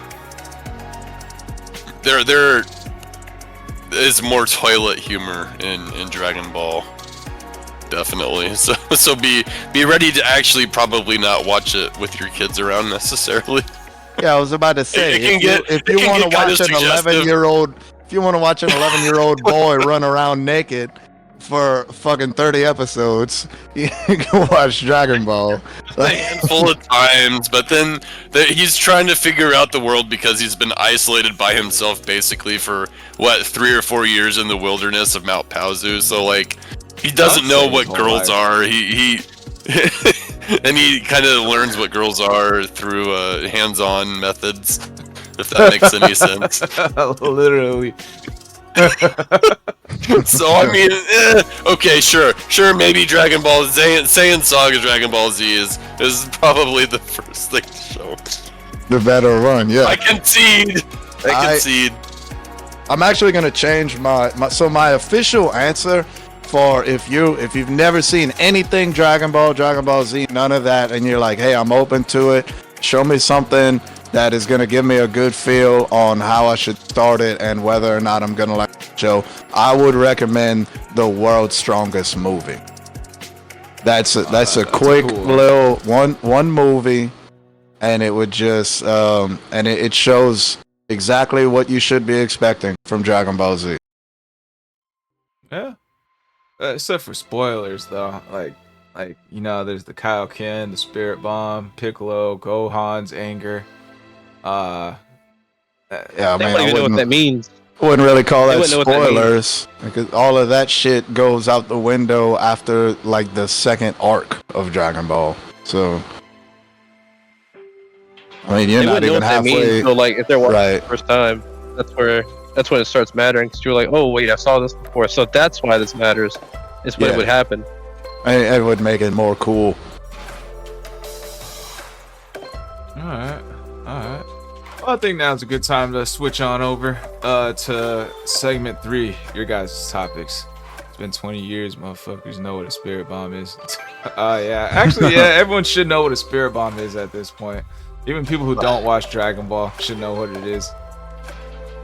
Everybody, oh well, okay. So we have Super Saiyan and we also have the Yamcha pose being referenced, right? Kamehameha. Have you guys ever seen Blood Lad?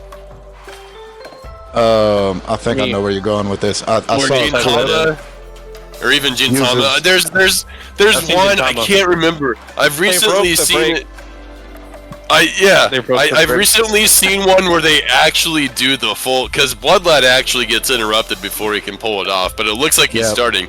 I've actually seen recently in an anime, and I can't remember which one it is, but they actually do the full Kamehameha. That's awesome. It was I awesome. see a picture of it. So right so now. that move gets referenced just about as much as the transformation and the death pose, right? Yeah. Yeah, well, I remember like after Toriyama died, there was like people around the world gathering together to put their hands up for like a spirit bomb. Yeah. You know, Yeah. so if you don't know What a what a sad spirit day. bomb is, if you don't know what a spirit bomb is, you probably know what a spirit bomb is now after that moment, because like that memes of that went viral like across many platforms in many different countries. So like I'm pretty sure if you're like a 20-year-old chick that at that time who saw that, you probably looked it up what a spirit bomb is, you know. So I'm pretty sure that most people know what a spirit bomb is by now. I guarantee you that both of my parents don't. They do. They do know what a Kamehameha is, though. Just saying. Yeah, because you were probably a little kid running around going, Kame! Dad, I'm about to whip you. Oh, yeah? I've never tried to use it on my parents, but I'm not going to say that I've never tried to use it. Yeah, I've definitely tried to use it. Flexing my muscles, trying to I like. tell you what I tried. I tell you what I tried way more than the Kamehameha was instant transmission. I can't tell you how many times I put my fingers on my forehead and tried to focus on another location. Transmission and the special beam cannon, the same pose, forehead to the, or Right. fingers to the forehead. Yeah. Alright. Anyway, Actually, let's do final answer. Which saga, and then we'll move on to the next segment. How would you okay. introduce That's this one. Dragon Ball Z to a new fan who's open to watching it, who wants to watch? Mm-hmm. I don't remember who went first, but we'll start with Cold Sauce this time. Yeah, my final answer, I'm sticking with the World's Strongest movie. That was actually the first Dragon Ball Z movie that I owned chess, and I must have watched it 100 million times. I know the second one that I had on chess was Broly, The Second Coming. But if you're gonna start Dragon Ball Z, want just a quick taste of what to expect, what kind of shit you're gonna see, how outrageous it is, how crazy it gets so quickly, how the fights go. A lot of people seem to forget how well choreographed the fights are in the World's Strongest movie. Some of the best fighting scenes in all DBZ are in that movie. I mean, it's definitely exactly what I would to introduce Dragon Ball to. Yup. Saiyan Saga was the last saga where they actually used wits instead of just brawn, you know? Like, No, Goku's fight with Frieza, he tried to outwit Frieza a couple times. Or even the instant transmission Kamehameha brought some brain power there. But it ended up being, like, Super Saiyan that overpowered Frieza. Well, yeah, and you know, Squall, and there's also, I mean, there wasn't a lot of brain and wit left. Goku had already suffered so many concussions that he couldn't really think. That was a joke, guys. Yeah, I know. Alright, Ninja, what's your answer? I'm still gonna have to stick with Saiyan Saga. The only reason I say that is like, I think back to like when someone was asking me like, where should I start JoJo, and I was like, with JoJo, I could say you could skip season 1. Like, it's not necessary to watch it to get an understanding of the rest of it, or to get an understanding of JoJo, what JoJo's like. But for something like Dragon Ball Z, Dragon Ball itself is different than Z. And so when you watch Dragon Ball Z, see it's the Saiyan Saga, you're going to have a decent idea of power levels, how powerful someone gets, how they overcome the fight. It's pretty much the same way every single time. So you want to get an idea of what anime is going to be like after what happened when Dragon Ball, the Saiyan Saga happened. You're going to want to watch the Saiyan Saga. Yeah, that's a good point. Alright, Brockstrap. I'd probably just go with Saiyan, just start off. It's hard to get context on even if you were to do like Namek, what happened at the beginning of Namek, right? Goku's in the hospital, they go out and try to find a ship to go to a different planet. You're like, whoa, wait, what? This is all crazy. And the same thing starting the android, you know, Frieza and King Cold show up. You're like, what? Who are these guys? And then Mr.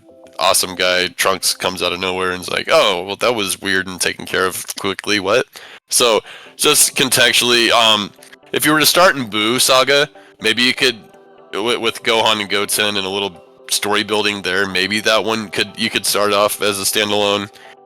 So I mean, I guess either if you want reference into the actual story, you'd probably start at Saiyan, but I don't think starting at Buu could be super confusing, just because it's kind of slow moving just at the start. But I mean, between the two, I would definitely say just start Saiyan Saga. Between Dragon Can't go wrong with the beginning. Between Dragon Ball start and Saiyan Saga start? Between Buu start and Saiyan Saga start.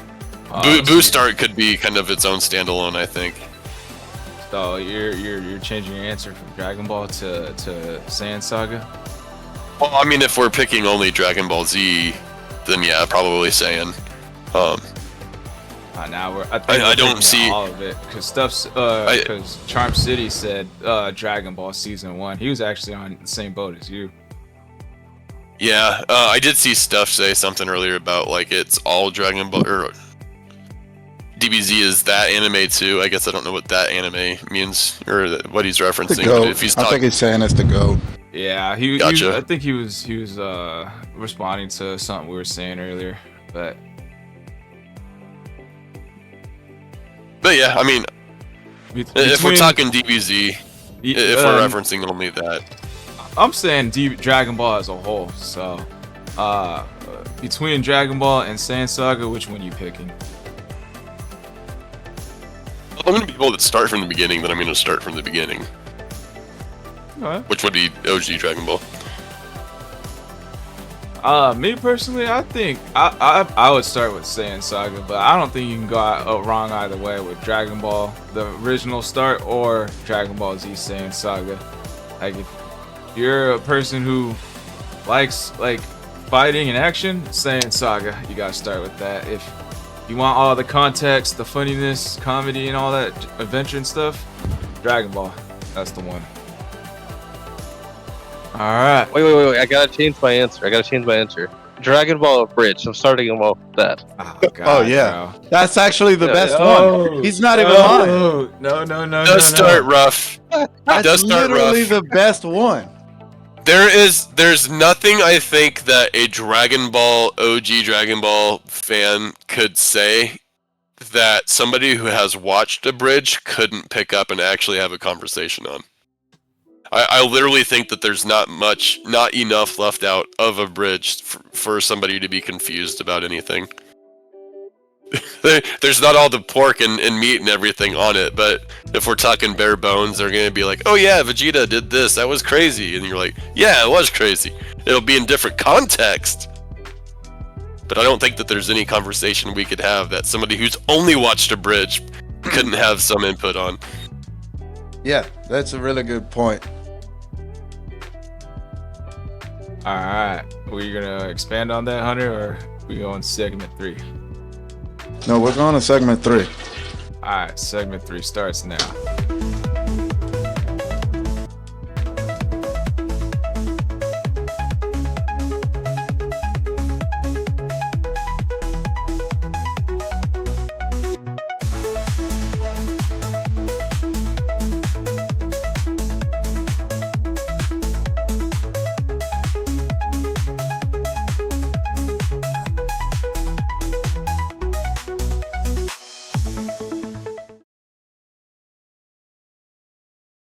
I mean, I've seen it enough times to not be surprised by anything. It's all cool, but Alright. Back up on the screen. On the scene, I should say. Alright, who wants to go first for their topics? I've got a topic. I think it might take a little while though. Alright, That's it. that's fine. So if anybody has something that they feel like might be a quick topic, go ahead.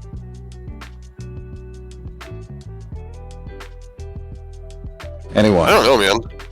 It's like Dragon Ball is so cool, but yet so just like the simplicity behind it kind of makes it hard for a whole lot of like new ways to think about like the same particular stuff.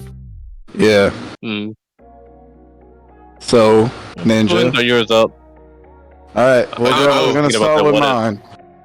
What ifs are pretty interesting. Yeah.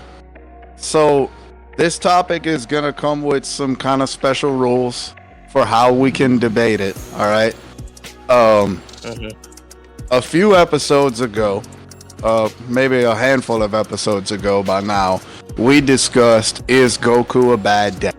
All right. And in the spirit of the great Nimbus debates, I'm going to use this topic to set up a final boss debate topic for our next episode.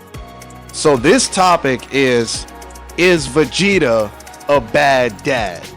And we're not allowed to compare Vegeta being a dad to Goku being a dad, because the next episode we're gonna have who's a better dad, Vegeta or Goku. Hold on, we gotta talk about Piccolo. we gotta Okay. go back to Piccolo. Well, okay, we'll do Piccolo next episode. That annoying running joke. I do have to go use the restroom real quick, so I'll be right back. I'm sorry. Alright, go ahead. So, Vegeta being a bad dad. Prior to Buu Saga, even after Buu Saga, he wasn't a terrible dad, but still kind of on the somewhat bad, not too much bad, Because, like, Cell Saga, Android Saga, he was definitely a very bad dad. My reasoning is that Trunks, The airplane no, scene. Bulma was in the plane with Trunks, and it got blown up for some reason. I can't remember why. And instead of going to go save Bulma and Trunks, I forget who ended up saving, like, baby Trunks and Bulma. I think it was Trunks. Like, Future Trunks. Yeah, it was Future Trunks. And instead of Vegeta going to save him, he went after the androids instead. Like, I want to go kill this guy, you know? So that's a pretty bad dad move there, in my opinion. Like, without comparing, like, I'm trying not to compare him to anything, but he didn't go save his own kid. And he just, like, I would say he just didn't care about, like, at that point, you know? Like, who cares if they die? If they die, they die, you know? Some Rocky Balboa shit. Yeah, that's What? one reason. Pause. That's one reason. What? How is that similar to Rocky Balboa? The one villain, if he dies, he dies, or something like that. Oh, Yeah, I was alright. quoting that movie. Okay. Yeah, so basically that's my biggest thing on why he was a bad dad. He does get a lot better in the Boo saga by a large mile, but like the beginning of his early fatherhood stages is like, was he even a dad? Yeah. Go ahead, whoever wants to go next. Ninja. I mean, you're right. You're right about like 100%. Like until like later on in the Boo saga, when he has that moment with Trunks, and I really think that's the real moment where he's like, okay, yeah, I should actually be this boy's dad. I don't need to be treating him this way. And he's seeing himself for the first time. And he's like, yeah, you know what? This was a mistake. I need to do better. What moment were you talking I think about? when he chops Trunks in the back of the head and has Goku Okay. Tota and take them away. We'll Yeah, talk about I've that got moment. it. I've got good dad Vegeta vibes long before that. I think that's when you see his real turning moment. That's when that's where we see like Super Vegeta being there for Bulma when she's pregnant, being right there when it's time for her to have that baby. All of that starts really there. And the reason I say that again is that he starts to actually look at himself and think about what he's doing and how he needs to do better. And so I think that's probably the best time. So is he a good dad? Up until that point, he was a bad dad, but at that point, he's a good one. Is Boxrap back yet?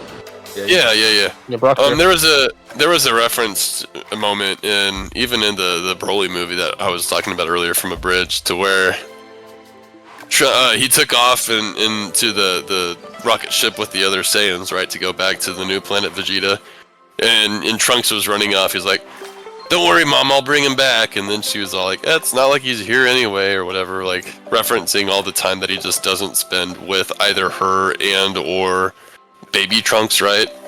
So for a long time there, he did have that adverse reaction to Trunks, or future Trunks dying by cells, putting a hole in Trunks' chest or whatever.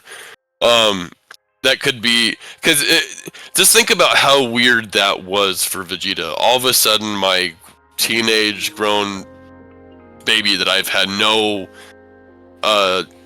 experience in raising myself, like, is just here, and there's kind of like an expected relationship between two almost kind of grown strangers. So like, Right. if that were to happen to me, that would be like a weird, I don't know how I'm supposed to feel about this kind of thing. So his first experience being a dad was with an almost grown person, going to having a kid later with Bulma, and expecting maybe something from that baby akin to what he already has with. It's just a weird like way to go about it, to where Goku had Gohan with Chi-Chi and was there most of the time, I think, or at least up to the Raditz saga, right? They were always out in the woods, like getting materials and living off the land and everything. Vegeta does have that care for his kid. You can definitely see it with Kid Trunks in the type or the gravity chamber, right? When he's all like kind of just looking over, seeing his kid kind of grow, and there's definitely some sort of fathership there. I even egg my kids sometimes on kind of similar, like, oh, if you hit me, or land a hit, I'll take you to the park kind of thing, or like I'll test my kids in the same sort of manner. There's hit him back. August always likes to fight. I do. There's some kind of there's some kind of, you know, fun in roughhousing. Your kids kind of get to test what they can do, and then you smack them down, kind of just always reminding them, like, that hey, little reminder. Yeah, I'm right. Hey, this is fun, but this you're is not fun for me. as, This is a struggle for you. well, no, you're not as tough as Daddy yet. Right. Yeah. So there's always that kind of fun, like they need it, you know. So I bet that was as fun for Vegeta as it was, you know, for me to roughhouse my kids sometimes too. And you definitely see it grow, especially back to the him having the fight Boo, and giving Trunks. You know, Trunks was even almost embarrassed. Like, that was the first actual affection that he's ever gotten from his dad, but the affection was there.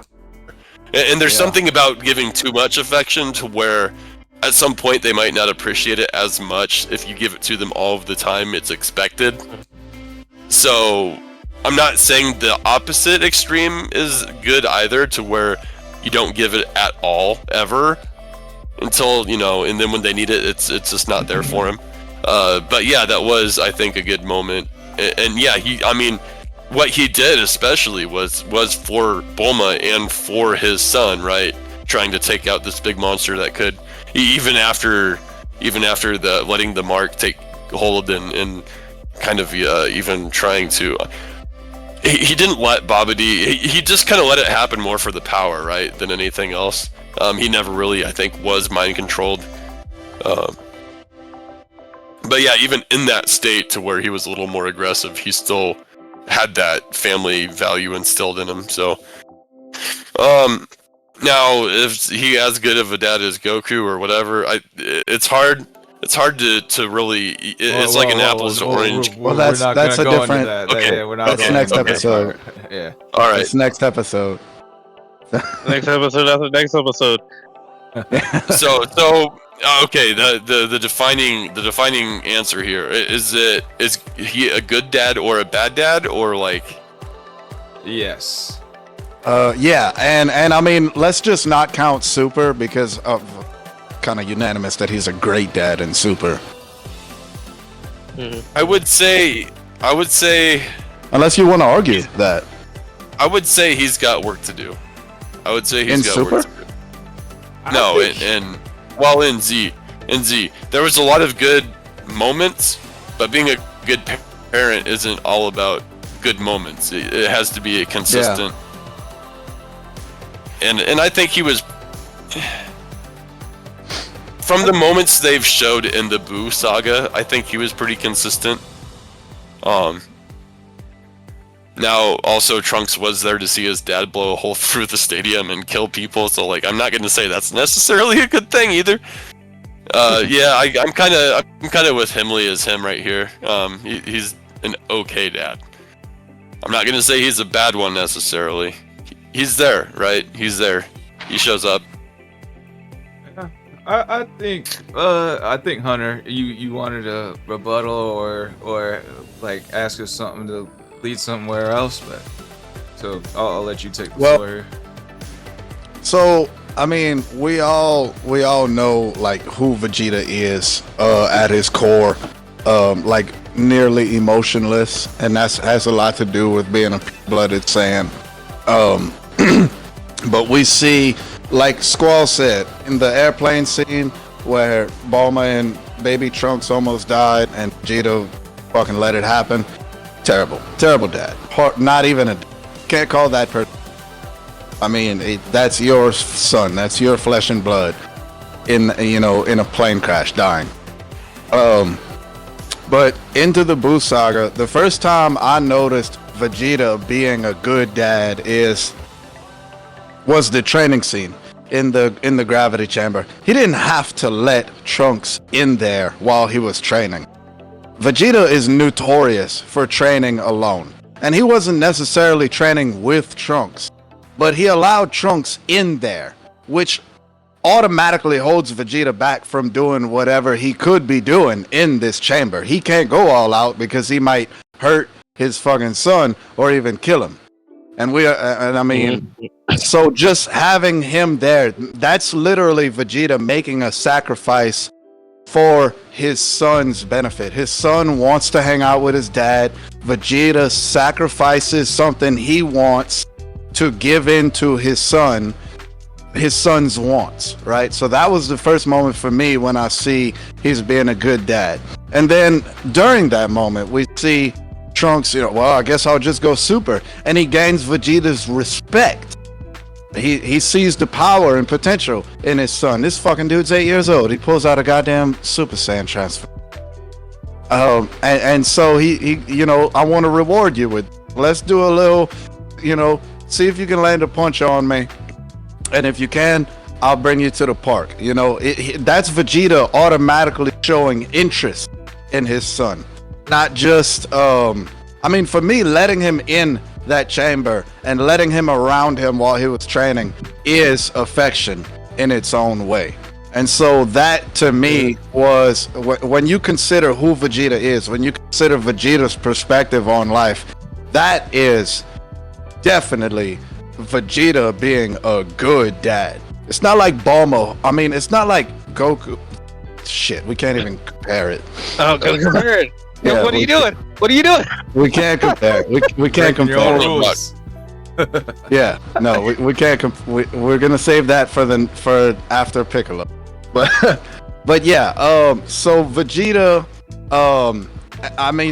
Seeing future Trunks die to Perfect Cell was that snapping point, and it really put into perspective for Vegeta. This is my flesh and blood. This is my legacy. This is who's gonna be here when I'm gone. And that right there for me was the turning point for Vegeta being I don't care about anyone to I'm this motherfucker's dad right here. So I think that right there was when Vegeta accepted his role as the father of Trunks, and we saw that in that little training scene. So I would personally say Vegeta is at that point a good dad, because you're not gonna see Vegeta do something like sacrifice his own wants to allow someone else's wants to be fulfilled for anyone else in the story, not even Bulma. Only Vegeta and Trunks gets what Vegeta wants, or what they want. I think it's definitely a step up. Like, I don't think In Z at least. Yeah, I don't think it would be labeled as totally good yet, because I think there is. I agree he's sacrificing a little bit, letting Trunks be in there to a degree, but at the same point in time, he's getting something he wants in his son getting stronger than Goku's son, by him being there training and all that good stuff. And then you even see that he wanted that when during the kids martial arts tournament, when it was Goku versus Trunks, and Vegeta's over here like, hey Kakarot, my son's stronger than yours, how about that? Goten. He said Goku versus Trunks. I was like, when did that fight? Oh, Goten versus Trunks, my bad. Yeah. No, there's definitely weight to what you just said though, because right after Trunks turned Super Saiyan, Vegeta's one of his first questions, like, can Kakarot's son also go Super Saiyans? Yeah, like, I see where you're coming from with that.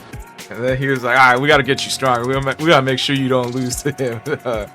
So there's a little bit of selfishness, but I will say that he is sacrificing. Because I did watch Totally Not Mark, his whole breakdown of the story on the Majin Buu saga, and basically when Vegeta sacrifices himself against Majin Buu and he hugs Trunks Trunks is like all like flabbergasted, like, "What are you doing, Dad?"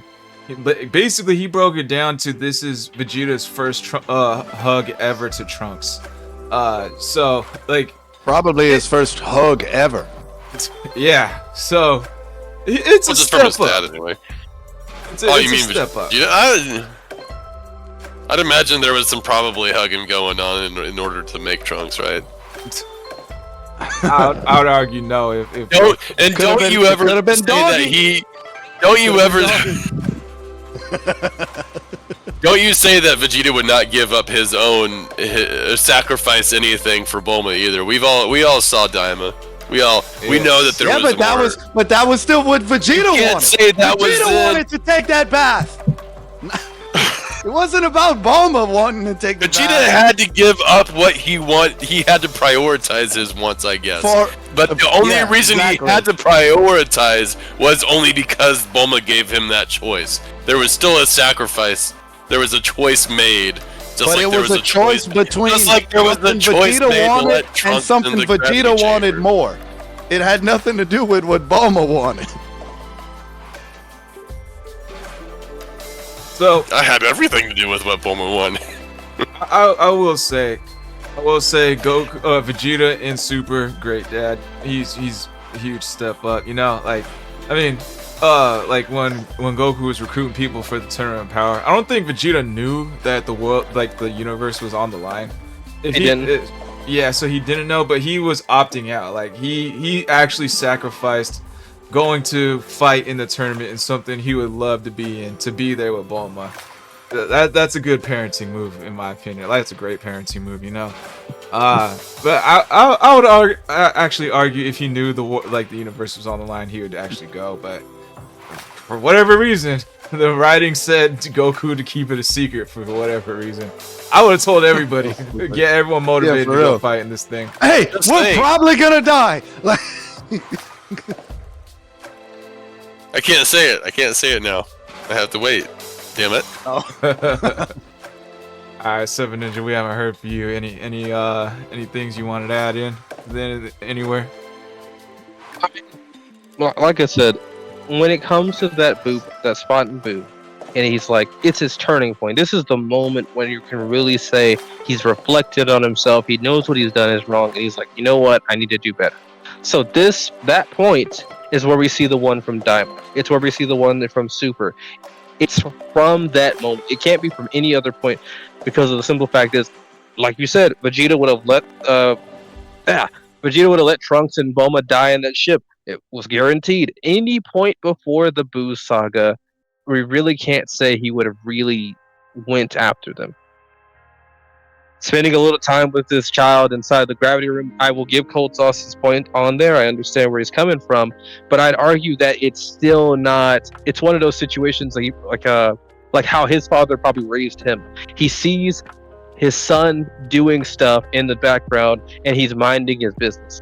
We see that same thing inside the Cell Saga when he's in there with Trunks. You'd think he'd want to spend some time with his son to understand like what it means, what he's become, and all that. But we don't see that. We see him training on his own, and we see Trunks doing his own thing, trying to watch his father. So it seems to me that this was the style that King Vegeta did, and based off of that, we could say that Vegeta is a bad dad in that moment. Okay. Huh? I'm gonna read some chats here. Himley says Vegeta cares about his children. He's just strict on them. Future Trunks is the GOAT. He literally prevented but from being rebirthed by himself, well, with Shin and Kibito. Overall, he's an okay dad. He wasn't even a dad. He probably didn't even know how to be a dad in the Cell Android saga. He said last time he hugged him was when he was a baby. That's right. I do think I remember Vegeta saying that. I don't think he said hug. I think he said held. Held, yep. Held was the word. Right. I don't think Vegeta had baby Trunks in his arms going, yeah, I love you so much. Just like, I held him. I was like, take him, Bulma. yeah. No, he didn't call her by her name. He said woman. He straight up said, "Take a woman." Yeah, it's always a woman. Didn't we say we would last episode that we would take a moment to see if Dragon Ball is actually misogynistic or not? Yeah, it is. I mean, you have a lot of potential in Chi-Chi as a fighter, and we've never seen her fight. In Z, I don't think. Yeah, but there was a whole She's thing. got that Well, mom with the sandal interview. in Dragon Ball, she did. We watched Vidal's fight, even though she got obliterated by Spopovich. Even But it loved okay, the team.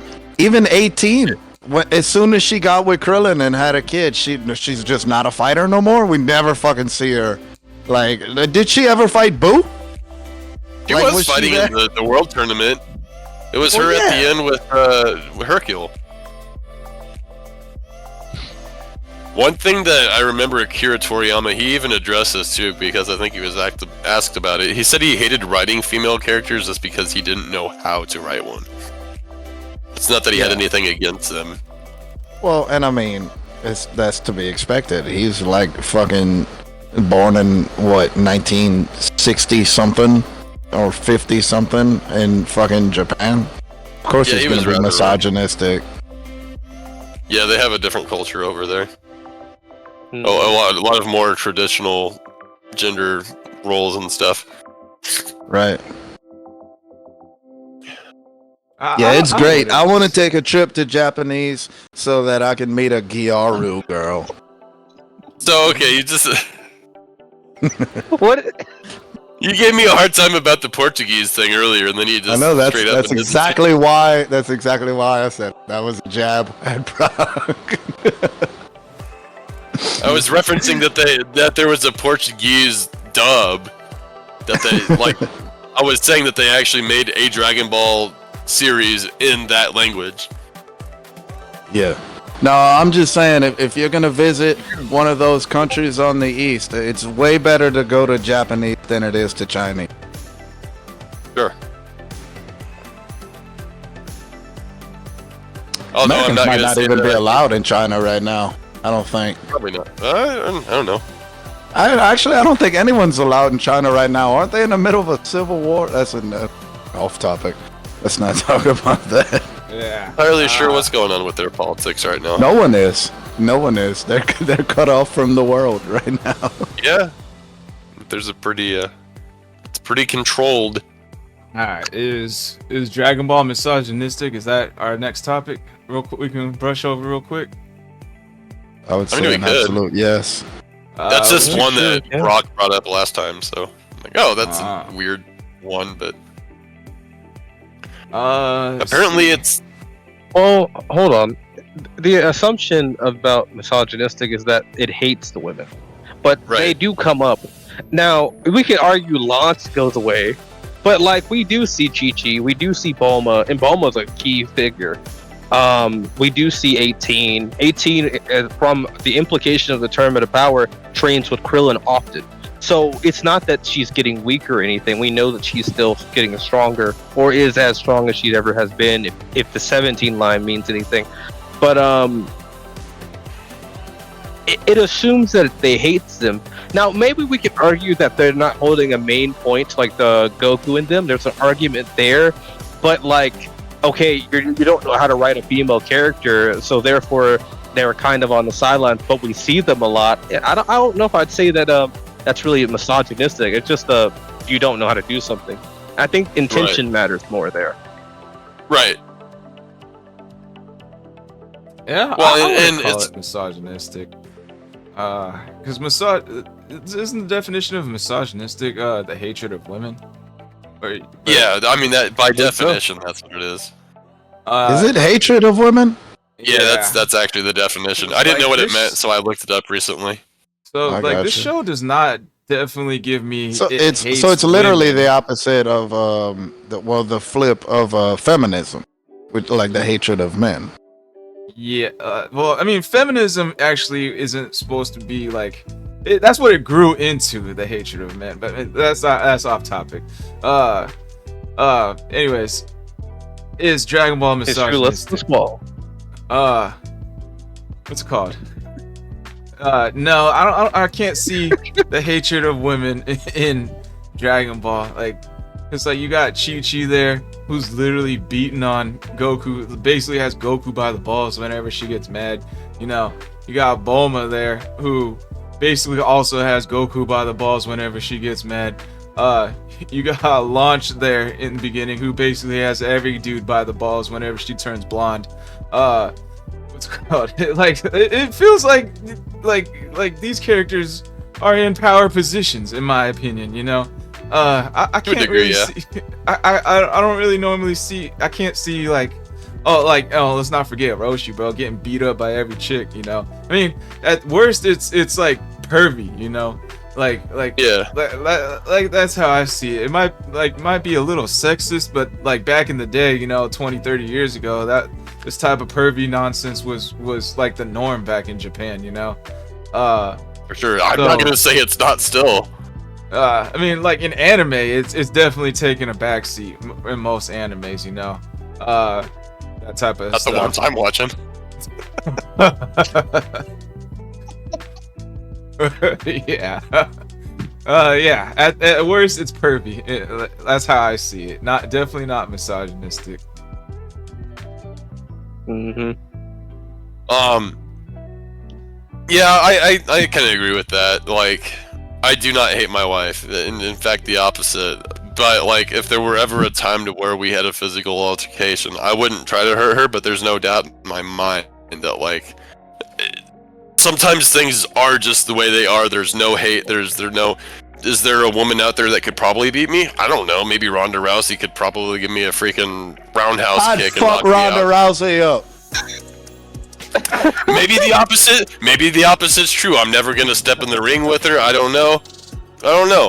But just because there's an extreme on one end doesn't mean that that's actually like the absolute fact, right? So like, yeah, I'll use the same thing as I said earlier. For every one instance of that being the case, I'm sure there's probably a couple hundred of the opposite. So, I don't think it's misogynistic just to have a lower powered female, right?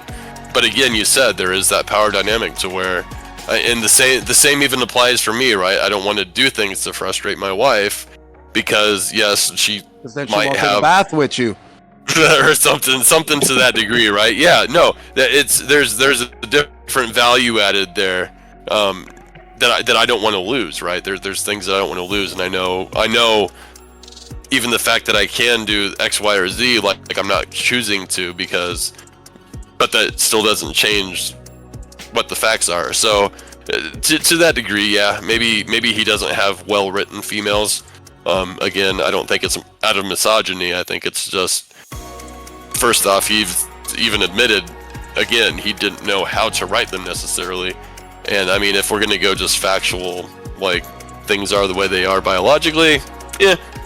But yeah, like this is, I mean, come on, this is a show for dudes that some chicks like, but again, for dudes that want to attain maybe what they see in the show. It's a show about dudes for dudes, and that sounds kind of weird as I say it, but I mean, it is what it is. So, is misogyny in there? I think not. You know, you brought up a great point about like girls not being strong. Like, there are plenty of people that are pretty much useless in the show now. Like, all the human warriors are pretty much down there as useless as like Videl or someone, you know. As useless as Videl. And Vidal was fucking up Spopovich for that very, very first bit. Like, the dude's head was turned around. The only reason he won was because of magic. She did swing on Broly. In the Second Coming movie, yeah. She did. I'm not sure. I'll say Bio Broly, I think 18 was there, right? I don't 18 think stronger than some of the Z Warriors. Was she? She showed up in superheroes too. Yeah, 18 broke Vegeta's arm. Mm-hmm. Oh yeah.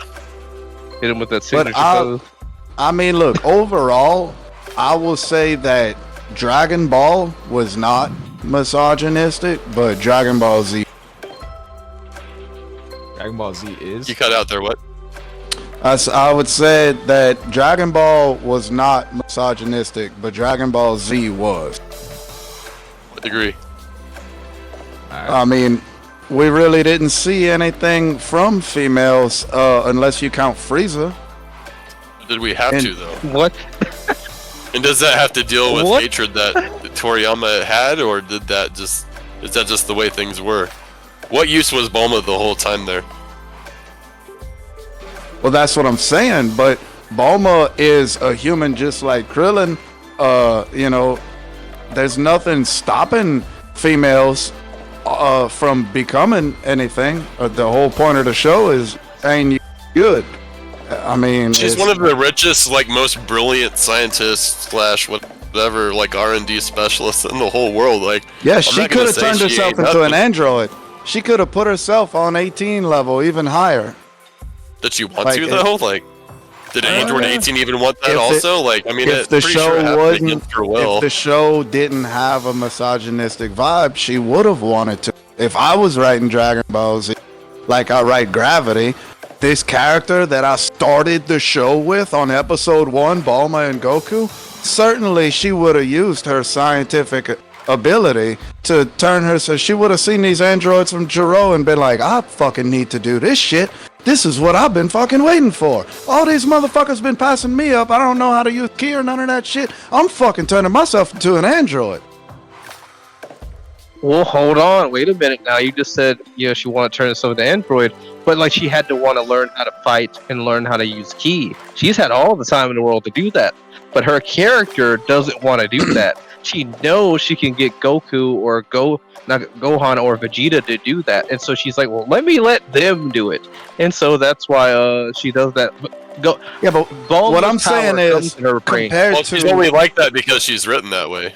But exactly, and that's what we're talking about right now. The way it's written, like in Dragon Ball, there are a lot of female involvement in the show, versus in Dragon Ball Z, the most involvement we see from females are Frieza and Android 18. Oh my god. Okay, we're gonna speed past that like it didn't happen. I don't know, bro. Like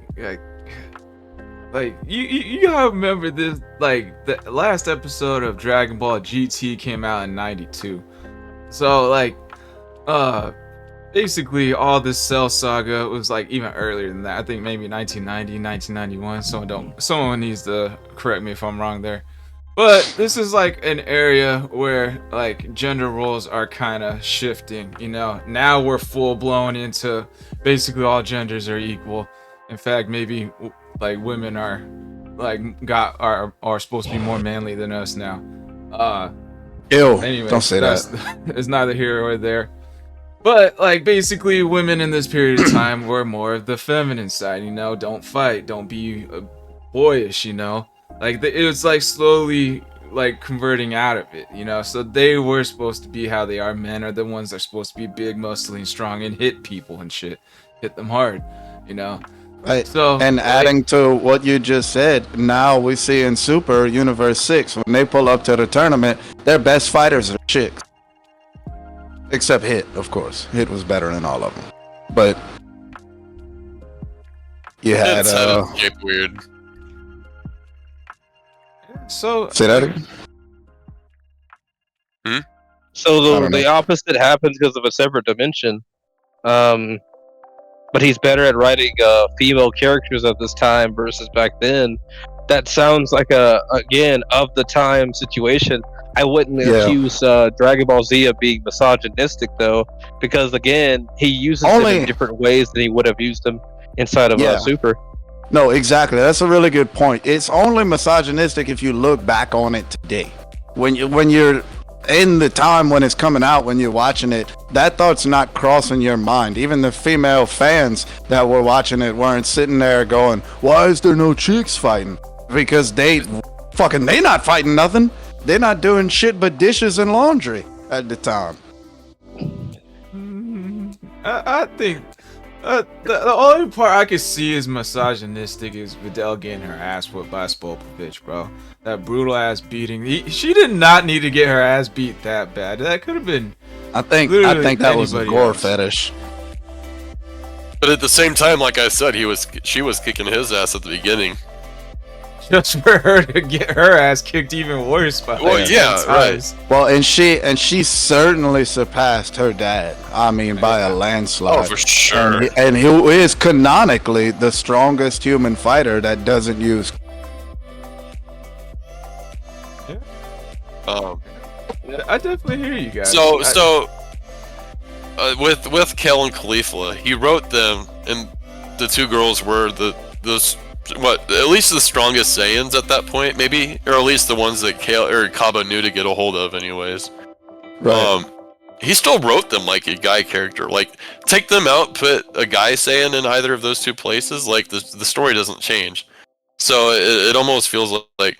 So am I writing these females as a male just to please a certain audience, or like, is it wrong for me to write these girls as a guy position, right? Or would it be looked upon negatively as I put girls in there as the way I see them to be, not through hate, but almost out of just on a podium to a different degree? So like, Yeah, I don't know. No, that's a good point. I don't know writing girls as guys would necessarily be better than just writing them in the way he did prior. You know what I mean? Well, but we also have a comparison. We have female characters in that tournament that are written as girls. You have Rebrianne and all of them use the power of love and all that girly shit. And you saw how the fans reacted. No one is sitting there going, my favorite character is Rebrianne. If they are saying that, their hair is rainbow colored and they're marching down the street all month this month with a fucking flag in their hand and shit. You even had the couple that Roshi fought even beforehand, right? Like, his whole thing was that he was training to be able to fight them without getting all pervied up, right? So like at that moment, he had to fight like 2 or 3 back to back before he came across the Eagle guy. Yeah, Sanji needs to go through that training. Sanji in One Piece. Yeah. Yeah. The GOAT. Lame. What goat? What are you talking about? Did you say The GOAT goat? of One Piece. Dude, you haven't watched enough One Piece if you're saying Sanji's goat. Even the writer hates Sanji. I know, I'm just saying that just to piss you off. There's no fun fact. There's actually a long-term like fun beef between the voice actor for Sanji in Japanese and the writer of One Piece, Oda. And I think it was like 10 years, some shit. Oda told the voice actor for Sanji, he said, Sanji is never going to cool again.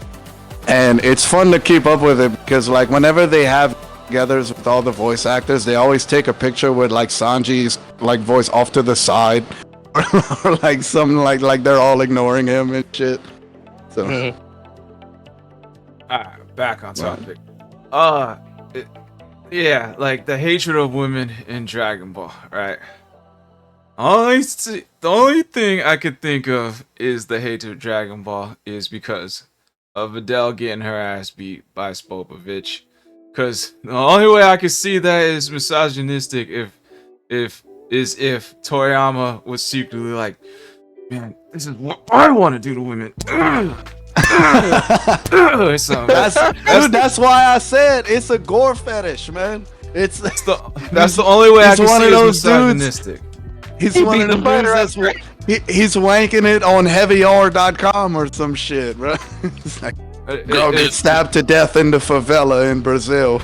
That's a very low chance. That's a very low chance. I don't see that actually being the case. But you know? Squall, I actually can point out something more misogynistic than that in Dragon Ball Z. Android 18. She's an android, but her baby Megan parts still work. How is that the hatred? In fact, that would be more like he loves women. It's misogynistic because like you're just reducing a female character down to her reproductive organ. That's all she is at this point. She was a great fucking fighter, right? She beat Vegeta. She broke Vegeta's fucking arm. Who's Vegeta? Oh, he's the second fucking strongest guy we got. All right, well, what are you gonna do with this character? She's gonna have Krillin's kid, and that's it. Well, I mean, that's to a degree. That's to a degree why they should be the more protected ones, because they're the only gender that has the ability to reproduce, right? Like, it's not something that they should be hated for.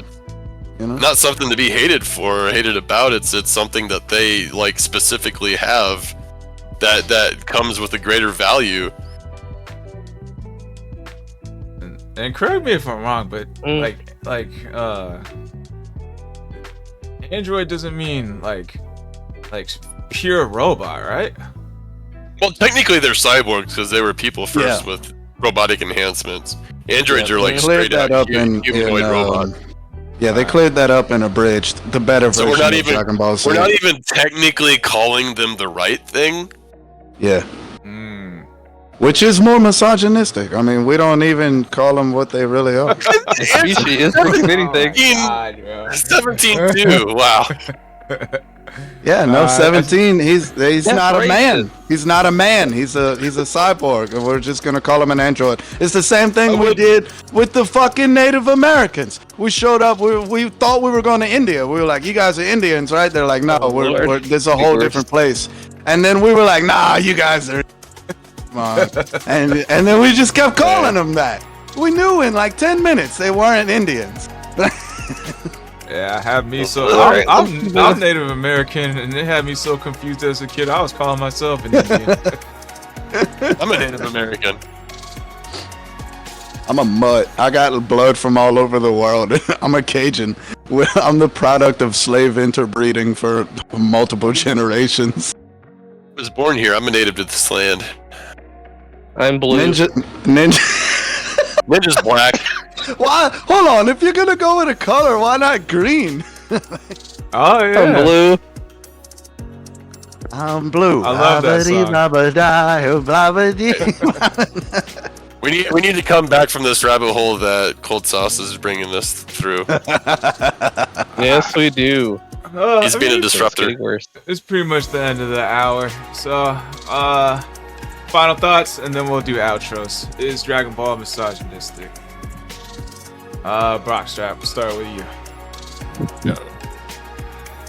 Nope. Ninja. No. No, it's not. It's not. Hunter. On a scale of 1 to 10, I'll give it a good 6, but the target audience is a male audience anyway, so it really doesn't matter. And I'm gonna go with, nah, not in the slightest. Some perviness, that's about it. Alright. Outros. Name, links, announcements. Fuck, dude. Outro question. Who would you want to be your mentor in Dragon Ball? Oh, I like that one. Yo, Yeah, thanks that's for a the fun follow, Xenoverse Instinctive. All Whoop, right. whoop, whoop.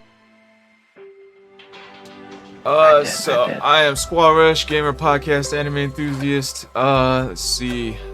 Tomorrow we will be streaming some Brawlhalla. It's Brawlhalla Monday. I will be posting some new Pokemon TCG Pocket videos, some decks. So if you're into that, be on the lookout for that. And let's see. Besides that, oh yeah, I got the Linktree/SquallRush. If you want to see my other platforms and follow them, please do. Got the Buy Me a Coffee account, so check that out. And then, what'd you say the outro question was again, Ninja? Mentor. Who would you like to be your mentor? Oh. My biased ass has to be Goku, bruh. Goku is Alright, You're a cook. Cold Sauce. You're a You're a cook. Cold Sauce Ninja Rockstrap. My name is Cold Sauce. The only announcements that I have is that our boy Ninja here is back on the streaming game, doing a bunch of streams. Y'all go check him out. Don't forget to hit that like button. And who do I have as my mentor? I think, I mean, there's a lot of mentors to choose from. You got Goku, you got Tien, you got Whis. Honestly, the one that I think that I would get the most out of training with would be Master Roshi. So I'm gonna go with him. I would not choose Tien because his guys, he's got a full dojo and none of them know how to use it. So I would definitely go with Master. But he got Master Roshi up to speed for the Tournament of Power. I think he's doing it for a reason. I feel like we it's one of those situations where if too many people know it, it could be a problem. At the same time, I feel like Tien wouldn't take a bad student in, so I don't know. That's pretty weird. I'm not a bad student. What are you talking about? The only reason Tien might not want to take me in is because he would know that I would surpass him. I don't even think Ninja was talking about you specifically as the bad student. I mean, I could be wrong, but that would have been a good jab. Well, I'm not. Now that you mention He it. told on himself. He told on himself. Anyway. Oh yeah, well then what were you talking about? That one chick in the Super episode, she was a bad student. And she was a bad guy, I think. Yeah. The Tien talisman. dated a ruthless murderer. What are you talking about? Tien was a ruthless murderer. That's one Ninja's point. point. Taking in bad students.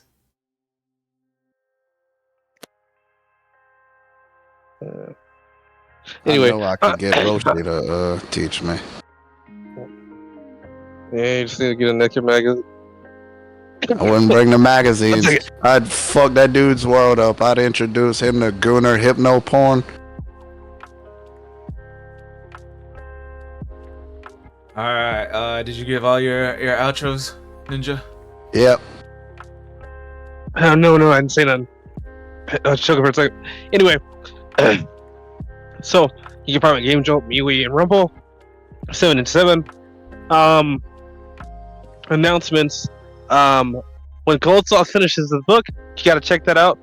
It's called Gravity. He's gonna have so many different series with so many different characters, and you'll probably feel some kind of familiarity with some of them. Check them out when Cold Sauce drops it down. And again, we are streaming more games. Wild Hearts, Helldivers, Marvel Rivals. You know, the list is tall. Regardless, who would I want to have mentor? I have to go with. I was going to say some of the guys from Universe 7, but then it hit me that it does exist, and you gotta understand this guy's abilities work in such a way that it does not matter how strong you are. If I need to take someone out, I can. That's just how his powers work. It's kind of like Neji from Naruto. If Neji was trying to kill somebody, bro, listen. You gotta get Let me close knock out enough. your chakra voice. Let me knock out your chakra voice real quick. It's over. That's a very good answer. Mm-hmm. Troop. Rockstrap 55. Here, let me do the thing I did earlier by accident. Just like it's spelled up there on the deal. Going through a lot of Pokemon stuff. A few streams that didn't really take. My internet's pretty bad. I'm all the way out in the middle of nowhere, so you know, potato-powered internet in the middle of the cornfield, all that good stuff. Do mostly Pokemon uploads. I can upload overnight. My internet's just fast enough to do overnight stuff. So anyway, come check all that stuff out. Anything from my own Nuzlocke challenges to just randomized runs for fun and Soul Link challenges with the homie Squall Rush, wherever he might be on his screen right now. But yeah, for the most part, just Pokemon stuff for fun. And do it part-time just because family and full-time work and all that stuff. Anyway, I'm getting on the Caulifla train, man. I learned a few things. Have easy on the eyes. I wouldn't hate life, you know. Perf. Misogynistic perf. It doesn't have to be anything untoward. What are you talking about? That's my purse. You. I don't know, man. That easy on the eyes comment. Hey, two things can be I'm true at the same time. You know. All right, fine. Then I'm How old changing is my Kappa anyway?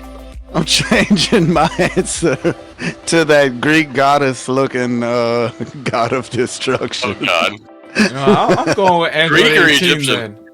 Egyptian. That's yeah. You're right. Egyptian. I'm Sorry. going I'm B18. too misogynistic to remember. Oh, everybody else has to change their. Everybody else has to change their answer. I'm going B18. Yeah, B18. Please beat me up.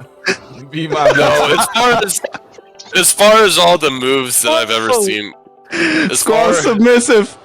Squall, No! Squall's a He's good not- boy. Oh hell no! Don't call me that. You just As said, far- please, women, beat me Here, up. do it. Only 18. Hey, Red. Only 18 gets that privilege. Squall's Everyone got else, a no. doormat fetish. as far Do you hear as this, man? all the moves go that I've seen, all the cool moves belong solely to Piccolo. I like the Hellzone grenade, the light grenade, the special beam cannon. All of his moves are cool. So if I were to go with a serious answer, I'd like Piccolo probably to But train Brock, me. are you prepared to get thrown at a mountain and chased by a T-Rex? Probably not. them's the grapes though, you know. So whatever. Alrighty, peeps. Make sure y'all hit everybody with some follows. Check them out. There's some cool peeps. Got some cool content. And we will see you. So I'm streaming Brawlhalla tomorrow, but in terms of the Great Nimbus Debates podcast, it's gonna be on next Sunday, where we're gonna be doing Kenichi the Greatest Disciple, right? Mightiest Disciple. Mightiest Disciple. We will be talking about that anime and some other nerdy stuff, like some gaming, maybe some news and stuff. Whatever's on QA Gamer's website, we're gonna take a quick look at that as well. So be on the lookout for those, and we'll see you guys in the near future. Peace out, y'all. And y'all make sure to check out that anime, because there's this sexy sword chick in there. Oh, and that's it. That's why. Shut up, like, Rage Raid, shut